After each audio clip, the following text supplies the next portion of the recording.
ಬಸವಾಯ ನಮಃ. ಈಂಕಾರ ಬಸವಾಯ ನಮಃ. ಸಂಗಮೇಶ್ವರ ಬಸವಾಯ ನಮಃ. ಪ್ರತ್ಯಕ್ಷ ಕಪಿಲ ಸಿದ್ಧ ಮಲ್ಲಿಕಾರ್ಜುನ ಬಸವಾಯ ನಮೋ ನಮಃ. ಬಸವಾಯ ನಮೋ ನಮಃ. ಬಸವಾಯ ನಮೋ ನಮಃ.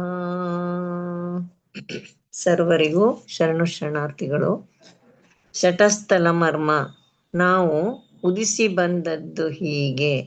ಸಹಜದಿಂದ ನಿರಾಲಂಬಕ್ಕೆ ಬಂದು, ನಿರಾಲಂಬದಿಂದ ನಿರಂಜನಲಿಂಗಕ್ಕೆ ಬಂದು, ನಿರಂಜನಲಿಂಗದಿಂದ ನಿಶೂನ್ಯಲಿಂಗಕ್ಕೆ ಬಂದು, ನಿಶೂನ್ಯಲಿಂಗದಿಂದ ನಿಷ್ಕಲಲಿಂಗಕ್ಕೆ ಬಂದು, ನಿಷ್ಕಲಲಿಂಗದಿಂದ ಆತ್ಮತತ್ವದ ಐಕ್ಯಸ್ಥಲದ ಮಹಾಲಿಂಗದಲ್ಲಿ ಓಂಕಾರ ಪ್ರಣವ ಸ್ವರೂಪರಾಗಿ, ಆಕಾಶ ತತ್ವದ ಶರಣಸ್ಥಲದ ಪ್ರಸಾದಲಿಂಗದಲ್ಲಿ ಯಕಾರ ಪ್ರಣವ ಸ್ವರೂಪರಾಗಿ, ವಾಯುತತ್ವದ ಪ್ರಾಣಲಿಂಗೀ ಸ್ಥಳದ ಜಂಗಮಲಿಂಗದಲ್ಲಿ ವಕಾರ ಪ್ರಣವ ಸ್ವರೂಪರಾಗಿ, ಅಗ್ನಿತತ್ವದ ಪ್ರಸಾದೀ ಸ್ಥಳದ ಶಿವಲಿಂಗದಲ್ಲಿ ಶಿಕಾರ ಪ್ರಣವ ಸ್ವರೂಪರಾಗಿ, ಅಪ್ಪು ತತ್ವದ ಮಹೇಶ್ವರ ಸ್ಥಳದ ಗುರುಲಿಂಗದಲ್ಲಿ ಮಕಾರ ಪ್ರಣವ ಸ್ವರೂಪರಾಗಿ, ಪೃಥ್ವಿ ತತ್ವದ ಭಕ್ತಸ್ಥಳದ ಆಚಾರಲಿಂಗದಲ್ಲಿ ನಕಾರ ಪ್ರಣವ ಸ್ವರೂಪರಾಗಿ, ಮಹಾಲಿಂಗದ ಆಣತೆ ಪವಿತ್ರವಾದ ತಂದೆ ತಾಯಿಗಳ ಚಿದ್ಗರ್ಭದಿಂದ ಉದಯಿಸಿ ಈ ಲಿಂಗಲೀಲಾ ಕ್ರಿಯಾಭೂಮಿಗೆ ಬಂದಿದ್ದೇವೆ. ಆದ್ದರಿಂದ ನಮ್ಮ ಮೂಲ ಸ್ವರೂಪದ ಹೆಸರು ನಮಃ ಶಿವಾಯ. ಓಂ ಬಸವ. ನಮಃ ಶಿವಾಯ. ಓಂ ಬಸವ. ನಮಃ ಶಿವಾಯ. ಓಂ ಬಸವ. ಸರ್ವರಿಗೂ ಶರಣು ಶರಣಾರ್ಥಿಗಳು. ಶರಣು ಶರಣಾರ್ಥಿ ಅಪ್ಪರೇ. ಎಲ್ಲ ಶರಣ ತಂದೆ ತಾಯಂದ್ರಿಗೂ ಶರಣು ಶರಣಾರ್ಥಿಗಳು. ಶರಣು ಶರಣು ಶರಣಾರ್ಥಿಗಳು ಅವ್ವ. ಇದುವರೆಗೆ ಬಸವಸ್ತುತಿ ಮತ್ತು ಶಟಸ್ಥಲ ಮರ್ಮವನ್ನ ಅತ್ಯಂತ ಸುಶ್ರಾವ್ಯವಾಗಿ ಪಠಿಸಿದ ಗೌರಮ್ಮ ಅಕ್ಕ ಅವರ ಪಾದಾರವಿಂದಗಳಿಗೆ ನಮಿಸುತ್ತಾ ಶರಣು ಶರಣಾರ್ಥಿ ಶರಣು ಶರಣಾರ್ಥಿಗಳು ಅಕ್ಕ. ಇವತ್ತು ನಾವು ಮತ್ತೆ ನಮ್ಮ ಶಿವಯೋಗ, ಶರಣರ ಶಿವಯೋಗ ಅನ್ನೋದನ್ನ ಮುಂದುವರಿಸ್ತಾ ಇದ್ದೀವಿ. ಶರಣದ ಶಿವಯೋಗ ಒಂದು ವಿಸ್ತೃತವಾದ ವಿಶಾಲವಾದ ಅಭ್ಯಸನ ಮಾಡ್ತಾ ಇರುವಾಗ ಭಾಗ 1ರಲ್ಲಿ ಶರಣರ ಶಿವಯೋಗದ ಅಭ್ಯಸನ ಮಾಡಿಕೊಂಡು ಭಾಗ 2ರಲ್ಲಿ ಅಂಗದಿಂದ ಲಿಂಗದತ್ತ ಪ್ರಯಾಣ ಹೇಗಿದೆ ಅಂತ ನೋಡಿದ್ವಿ. ಭಾಗ 3ರಲ್ಲಿ ಈಗ ಶಿವಯೋಗ ಪ್ರಯೋಗವನ್ನ ಮಾಡ್ತಾ ಇದ್ದೀವಿ. ಈಗ ಅಧ್ಯಾಯ 1ರಲ್ಲಿ ಲಿಂಗಾನುಸಂಧಾನ ಅಂದ್ರೆ ಅಲ್ಲಿ ಯಾವ ಯಾವ ತತ್ವಗಳಿವೆ ಈ ಸ್ಥಳಗಳಲ್ಲಿ ಅವುಗಳನ್ನ ನಾವು ನೋಡ್ತಾ ಇದ್ದೀವಿ. ಹೋದ್ ಸಾರಿ ನಾವು ಅನಾಹತ ಚಕ್ರವನ್ನ ಮುಗಿಸಿದ್ವಿ. ಈಗ ಅದನ್ನೇ ನಾವು ಮುಂದುವರಿಸುತ್ತಾ ಇವತ್ತಿನ ಒಂದು ಅನಾಹತ ಚಕ್ರವಾದ ನಂತರ ಯಾವ ಚಕ್ರ ಬರುತ್ತೆ? ಬ್ರಹ್ಮಚಕ್ರ. ವಿಶುದ್ಧಿ ಚಕ್ರಪ್ಪ. ವಿಶುದ್ಧಿ ಚಕ್ರ. ವಿಶುದ್ಧಿ ಚಕ್ರ. ಬ್ರಹ್ಮಚಕ್ರ ಹೇಗೆ? ವಿಶುದ್ಧಿ ಚಕ್ರ. ವಿಶುದ್ಧಿ ಚಕ್ರದಲ್ಲಿರುವ ಲಿಂಗ ಪ್ರಸಾದಲಿಂಗ. ಪ್ರಸಾದಲಿಂಗ. ಹೀಗಾಗಿ ನಾವು ಅಲ್ಲಿ ಹೋಗ್ತಾ ಇದೀವಿ. ಇದು ತುಂಬಾ ಸುಂದರವಾದ ಚಕ್ರ. ಏಕೆಂದ್ರೆ ಈ ವಿಶುದ್ಧಿ ಚಕ್ರದಲ್ಲಿ ನಮ್ಮ ಎಲ್ಲಾ ಈ ಧ್ವನಿ ನೋಡಿ, ಧ್ವನಿ ಏನ್ ನಾನು ಮಾತಾಡ್ತಾ ಇದ್ದೀನಲ್ಲ, ಅದು ನುಂಗೋದು, ನೀರು ಕುಡಿಯೋದು, ಉಸಿರಾಡೋದು, ಅನೇಕ ಪ್ರಕ್ರಿಯೆಗಳು ಈ ಕತ್ತಿನಲ್ಲಿರುವ ವಿಶುದ್ಧಿ ಚಕ್ರದಲ್ಲಿದೆ. ಇಲ್ಲಿರುವ 24 ಸಕ್ಕೆಲೆಗಳನ್ನ ಗಮನಿಸಿದಾಗ ಮಾರ್ಗಕ್ರಿಯೆಗಳಲ್ಲಿ ಆಕೃತಿ, ದರ್ಪಣಾಕೃತಿ, ಈ ಮಾರ್ಗಕ್ರಿಯೆ ಮೀರಿದ ಕ್ರಿಯೆ ಅಂದ್ರೆ, ಮಾರ್ಗಕ್ರಿಯೆ ಅಂದ್ರೆ ಭಕ್ತಸ್ಥಳ, ಮಹೇಶ ಸ್ಥಳ, ಪ್ರಸಾದಿ ಸ್ಥಳ. ಮೀರಿದ ಕ್ರಿಯೆ ಅಂದ್ರೆ ಅಲ್ಲಿಂದ ಮುಂದಿನ ಸ್ಥಳಗಳು ಜಂಗಮ, ವಿಶುದ್ಧಿ ಮತ್ತು ಐಕ್ಯ ಸ್ಥಳ. ಇವೆಲ್ಲ ಜಂಗಮ, ಪ್ರಾಣಲಿಂಗಿ, ಪ್ರಾಣಲಿಂಗಿ, ಶರಣ, ಐಕ್ಯ. ಈ ಮೀರಿದ ಕ್ರಿಯೆಗಳಲ್ಲಿ ಅವು ಬರ್ತಾ ಇವೆ. ಈಗ ಶರಣ ಸ್ಥಳದ 24 ಸೆಕೆಂಡ್ಗಳನ್ನು ನೋಡೋಣ. ಆಕೃತಿ, ದರ್ಪಣಾಕೃತಿ, ಪ್ರಣಮ, ಇಲ್ಲಿ ಯಕಾರ. ಹೀಗಾಗಿ ಅದನ್ನು ಹೇಗೆ ನಾವು ಅಂತೀವಿ? ಎಂ ಇಯಂ ಇಯಂ ಪ್ರಸಾದಲಿಂಗಾಯ ನಮಃ, ಪ್ರಸಾದಲಿಂಗಾಯ ನಮಃ, ಪ್ರಸಾದಲಿಂಗಾಯ ನಮಃ. ಪ್ರಸಾದಲಿಂಗಕ್ಕೆ ಶರಣು ಶರಣಾರ್ಥಿ, ಪ್ರಸಾದಲಿಂಗಕ್ಕೆ ಶರಣು ಶರಣಾರ್ಥಿ, ಪ್ರಸಾದಲಿಂಗಕ್ಕೆ ಶರಣು ಶರಣಾರ್ಥಿ. ಹಾಗೆ ಹೇಳ್ತೀವಿ. ಹಾಗೇನೆ ಇಲ್ಲಿ ಇರುವ ತತ್ವ ಆಕಾಶ ಇರೋದ್ರಿಂದ ನಾದ, ಮೇಘನಾದ. ಮೇಘನಾದ ಆಕಾಶದಲ್ಲಿ ಈಗ ನೋಡಿ ಮಳೆಯ ವಾತಾವರಣ ಎಲ್ಲೆಡೆ ಹೇಗೆ ಆ ಮೋಡಗಳು ಒಂದಕ್ಕೊಂದು ಅಪ್ಪಳಿಸ್ತಾ ಇವೆ, ಮಳೆ ಬರ್ತಾ ಇದೆ, ಇದು ಮೇಘನಾದ. ಶರಣಸ್ಥಳ ಇಲ್ಲಿ ಚಕ್ರ ವಿಶುದ್ಧಿಯಾಗಿದೆ, ವರ್ಣ ಕಪೋತ ಆಗಿದೆ, ಅಂದ್ರೆ ಒಂದು ಪಾರಿವಾಳದ ಬಣ್ಣ ಇದಕ್ಕಿದೆ. ಆಗ್ಲೇ ಹೇಳಿದ ಹಾಗೆ ಆಕಾಶ ತತ್ವ ಇಲ್ಲಿದೆ. ಆಕಾಶ ಅಂದ ತಕ್ಷಣ ನಮಗೆ ಮೇಲೆ ಕಾಣಿಸುತ್ತಿರುವ ನೀಲಾಕಾಶ ಅಲ್ಲ. ಆಕಾಶ ಅಂದ್ರೆ ಅವಕಾಶ, ಸ್ಪೇಸ್. ಸ್ಪೇಸ್ ಅಂತೀವಿ ನಾವು ಇಂಗ್ಲಿಷ್ನಲ್ಲಿ, ಅದು ಇದು. ಆತ್ಮ ಶುದ್ಧಾತ್ಮ, ತನು ಆನಂದ, ಹಸ್ತ ಸುಜ್ಞಾನ. ಇಲ್ಲಿರುವ ಲಿಂಗ ತಮಗೆಲ್ಲ ಗೊತ್ತಿದೆ, ಪ್ರಸಾದ ಲಿಂಗ. ಮುಖ, ಶ್ರೋಸ್ತ್ರ, ಕಿವಿ. ಕಿವಿ ಯಾಕಿದೆ ಇಲ್ಲಿ ಕಿವಿ, ಅದನ್ನ ನಾವು ಮುಂದೆ ನೋಡೋಣ. ಮೀರಿದ ಕ್ರಿಯೆಗಳನ್ನು ನೋಡಿದಾಗ ಶಕ್ತಿ ಪರಾಶಕ್ತಿ, ಭಕ್ತಿ ಆನಂದ ಭಕ್ತಿಯಾಗಿದೆ.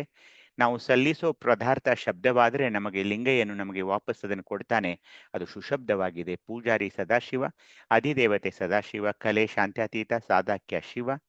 ಲಕ್ಷಣ ಪರಿಪೂರ್ಣವಾಗಿದೆ, ಸಂಜ್ಞೆ ಅನಾದಿ ವಸ್ತುವಾಗಿದೆ, ದಿಕ್ಕು ಊರ್ಧ್ವ, ವಕ್ತ್ರವೇದ, ಸದಾಶಿವಲಿಂಗ ಮತ್ತು ಅಜಪವೇದ ಅಂತ ಇಲ್ಲಿ ಬರ್ತಾ ಇದೆ. ಹೀಗಾಗಿ ಇವೆಲ್ಲ ನಾವು ಲಿಂಗಗಳನ್ನ ನೋಡಿದಾಗ ಇಲ್ಲಿರುವ ಒಂದು ಸ್ವರಗಳು, ಇಲ್ಲಿರುವ ಅಕ್ಷರಗಳು, ಅಂದರೆ 32 ಹಲ್ಲುಗಳಿವೆ. ಅಂದ್ರೆ ದಂತಪಂಕ್ತಿ 32 ಇರುತ್ತೆ, ಮೇಲೆ 16 ಕೆಳಗೆ 16. ಆ 2 ದಂತಪಂಕ್ತಿಗಳ ನಡುವೆ 16 ಅಕ್ಷರಗಳನ್ನ ಇಲ್ಲಿ ಕೊಟ್ಟಿದ್ದಾರೆ. ಅ, ಆ, ಇ, ಈ, ಉ, ಉ, ರು, ರು, ಋ, ಲ, ಎ, ಐ, ಓ, ಔ, ಅಂ, ಅಹ ಅಂತ ಇಂಥ ಅಕ್ಷರಗಳಿವೆ. ಅದಕ್ಕೆ ಅದನ್ನ ಬಹಳ ಚೆನ್ನಾಗಿ ಇಮ್ಮುಡಿ ಮುರುಘಾ ಗುರುಸಿದ್ಧ ಶರಣರು ಹೇಗೆ ಹೇಳಿದರೆ ಅಂದ್ರೆ, ಇನ್ನುಂ ಸೋವರಿ ಜಮಾದಾಗಾಸದ ಅಂದ್ರೆ ಆಗಸದ ಮಂಡಲತ್ರಯದ, ಸೂರ್ಯಮಂಡಲ, ಚಂದ್ರಮಂಡಲ, ಅಗ್ನಿಮಂಡಲ ಅಂತ 3 ತ್ರಯ ಇವೆ. ಮಂಡಲತ್ರಯದ ತದ್ಗನ ಧೂಮವರ್ಣದ ಷೋಡಶ ಸ್ವರಾನ್ವಿತದ 16 ಎಸಳ ಅಂದ್ರೆ 16 ಎಸಳ ನೇರಲ ಕರ್ಣಿಕೆಯ ಸೂಕ್ಷ್ಮರಂಧ್ರಗತ ಪ್ರಣವದ ದರ್ಪಣಾಕೃತಿಯಾದ ಯಕಾರವೇ ನಿನ್ನೀಶಾನ ಸ್ವರೂಪ ಮಾದುದಯ್ಯ ಅಂತ ಶರಣರು ಹೇಳ್ತಾ ಇದ್ದಾರೆ. ಹೀಗಾಗಿ 16 ದಳ ಇದೆ. ಇಲ್ಲಿ ಪಕ್ಕದ ಆಕೃತಿಯಲ್ಲಿ ನೀವು ನೋಡಬಹುದು, ಇದು ಇಲ್ಲಿ ಹೇಗೆ 16 ಅಕ್ಷರಗಳ ಒಂದು ಚಕ್ರ, ನಡುವೆ ಈ ಅಕ್ಷರ ಯ ಅಕ್ಷರ, ಇವುಗಳನ್ನೆಲ್ಲ ಮರಿಬಾರ್ದು. ಇಲ್ಲಿರುವ ಪ್ರಣವಾಕ್ಷರ ಯ, ಯದಿಂದಲೇ ನಾವು ಇದನ್ನ ಇಲ್ಲಿರುವ ಲಿಂಗವನ್ನ ಯಾವಾಗಲೂ ಪಠಿಸ್ತೀವಿ, ಹಾಗೆ ಅರ್ಚಿಸುತ್ತೀವಿ. ಇದು ಒಂದು ಸಂಕೀರ್ಣವಾದ, ಅಂದ್ರೆ ವೈದ್ಯಕೀಯ ಇದರಲ್ಲಿ ಇಲ್ಲಿ ಯಾಕೆ ಶರಣರು 12ನೇ ಶತಮಾನದ ಶರಣರು ಇಲ್ಲಿ ಯಾಕೆ ಒಂದು ಲಿಂಗವನ್ನು ಕೊಡಬೇಕಾಗಿತ್ತು ಅಂತ ಆಲೋಚನೆ ಮಾಡಿದಾಗ, ಈ ಕತ್ತಿನಲ್ಲಿ ಅನೇಕ ನರವ್ಯೂಹಗಳು, ಅನ್ನನಾಳ, ಹಾಗೇನೆ ಶ್ವಾಸನಾಳ, ಥೈರಾಯ್ಡ್ ಗ್ರಂಥಿ, ಅನೇಕ ಬೇರೆ ಬೇರೆ ಇಲ್ಲಿ ಸ್ನಾಯುಗಳು, ಸಂಕೀರ್ಣವಾದ ಅಂದ್ರೆ ಏನು, ತಲೆ ಮತ್ತು ಇಡೀ ಮುಂಡ ರುಂಡ ಅಂತ ಅನ್ಬಹುದು ನೀವು. ದೇಹಕ್ಕೆ ಮತ್ತು ತಲೆಯ ನಡುವಿನ ಒಂದು ಈ ಕತ್ತು ಅಂತೇನಿದೆಯಲ್ಲ, ತಲೆಯಿಂದ ಬರುವ ಎಲ್ಲಾ ನರಗಳು ಈ ಕುತ್ತಿಗೆಯ ಮೂಲಕವೇ ನಮ್ಮ ದೇಹಕ್ಕೆ ಬರ್ತಾ ಇವೆ ಅನ್ನೋದನ್ನ ತಾವು ಗಮನಿಸಬೇಕು. ಈ ಕತ್ತಿನಲ್ಲಿ ನೋಡಿ ನೀವು ಇಲ್ಲಿ ಹೇಗೆ ಈ ಈ ನಡುವಿನ ಚಿತ್ರದಲ್ಲಿ ನೀವು ನೋಡೋದಾದ್ರೆ, ಹೇಗೆ ಒಂದು ನರವ್ಯೂಹಗಳ ಜಾಲ ತಲೆಯಿಂದ ಎಲ್ಲ ಕುತ್ತಿಗೆಯಿಂದ ಕೆಳಗಿಳಿದು ಅವು ಕ್ರೇನಿಯಲ್ ನರ್ವ್ಸ್ ಅಂತ ಕರಿತೀವಿ ನಾವು. C1 C2 C3 4 C5 C6 C7 ಅಂತ ಒಟ್ಟು ಕ್ರೇನಿಯಲ್ ನರ್ವ್ ಎಲ್ಲ ತಲೆಯಿಂದ ನರಗಳು ಈ ಕುತ್ತಿಗೆಯ ಮುಖಾಂತರವೇ ನಮ್ಮ ದೇಹದೊಳಗೆ ಹೋಗ್ತಾ ಇವೆ. ಕೈಗಳಿಗೆ, ಕಾಲುಗಳಿಗೆ, ಹೊಟ್ಟೆಗೆ, ಎದೆಗೆ, ಎಲ್ಲ ಕಡೆ ಮೆದುಳಿನಿಂದ ಬರುವ ನರಗಳು ಕುತ್ತಿಗೆಯಿಂದಲೇ ಬರಬೇಕು. ಹಾಗೇನೆ ಮೂಗಿನಿಂದ ನಾವು ಏನು ಶ್ವಾಸ ತಗೊಳ್ತೀವಲ್ಲ ಅದು ಶ್ವಾಸನಾಳ. ಹಾಗೇನೆ ಬಾಯಿಯಿಂದ ಏನಾದ್ರೂ ಆಹಾರವನ್ನ ಸೇವಿಸ್ತೀವಲ್ಲ ಅದು ಅನ್ನನಾಳದ ಮುಖಾಂತರ ಒಳಗೆ ಹೋಗ್ಬೇಕು. ಆ ಅನ್ನನಾಳ ಮತ್ತು ಶ್ವಾಸನಾಳ ಕೂಡ ಕುತ್ತಿಗೆಯಿಂದಲೇ ಆರಂಭವಾಗ್ತಾ ಇವೆ. ಎಲ್ಲಿ ಅನ್ನನಾಳ ಮತ್ತು ಶ್ವಾಸನಾಳ ಸಂಧಿಸ್ತಾವಲ್ಲ ಅಲ್ಲಿ ಈ ಲಿಂಗ ಇರ್ತಾ ಇದೆ. ಯಾವ ಲಿಂಗ? ಇಲ್ಲಿರೋ ಲಿಂಗ ಯಾವುದು? ಪ್ರಸಾದ ಲಿಂಗ ಅಂತ ನಾವು ಗೊತ್ತು ಮಾಡಿಕೊಂಡಿದ್ವಿ.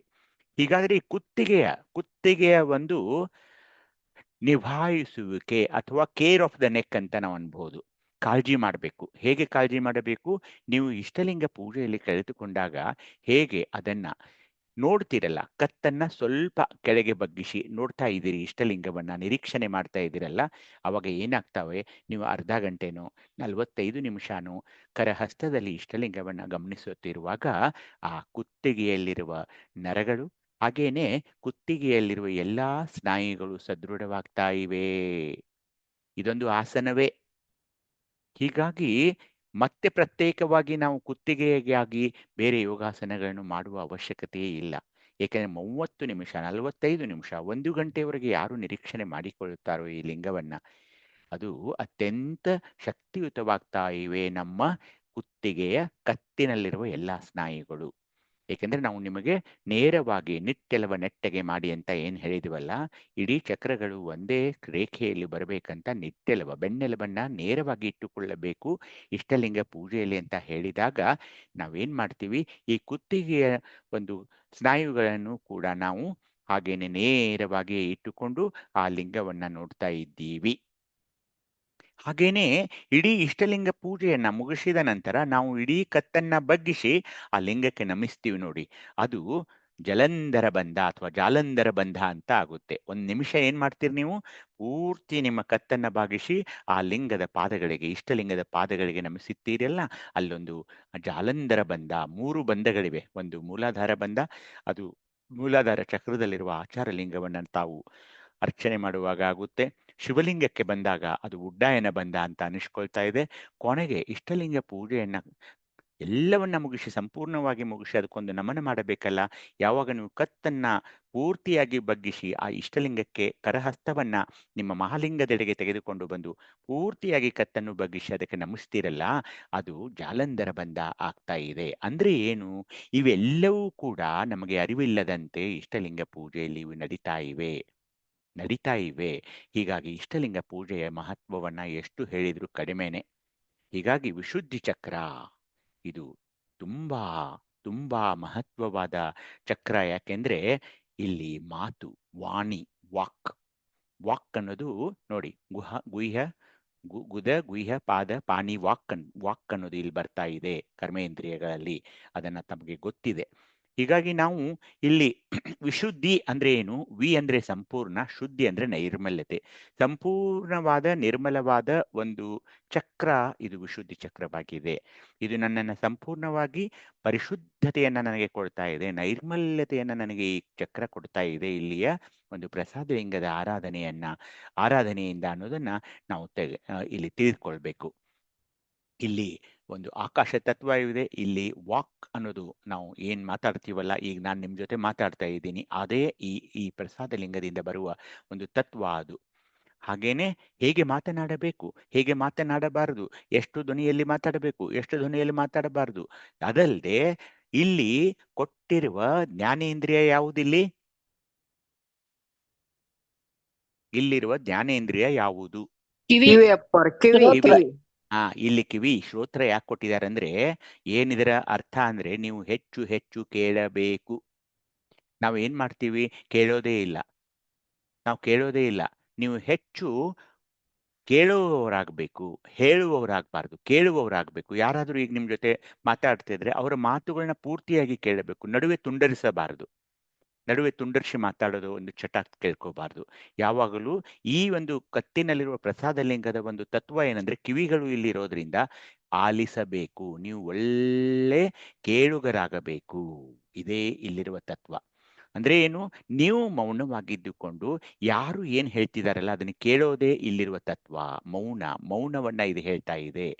ವಾಕ್ ಶುದ್ಧಿ ಒಂದು, ಕೇಳುಗರಾಗಬೇಕು ಎರಡನೇದು. ಇವೆರಡೂ ಇಲ್ಲಿ ತುಂಬಾ ಚೆನ್ನಾಗಿ ಈ ಲಿಂಗ, ಪ್ರಸಾದ ಲಿಂಗ ನಿಮಗೆ ಹೇಳೋದಿದೆ.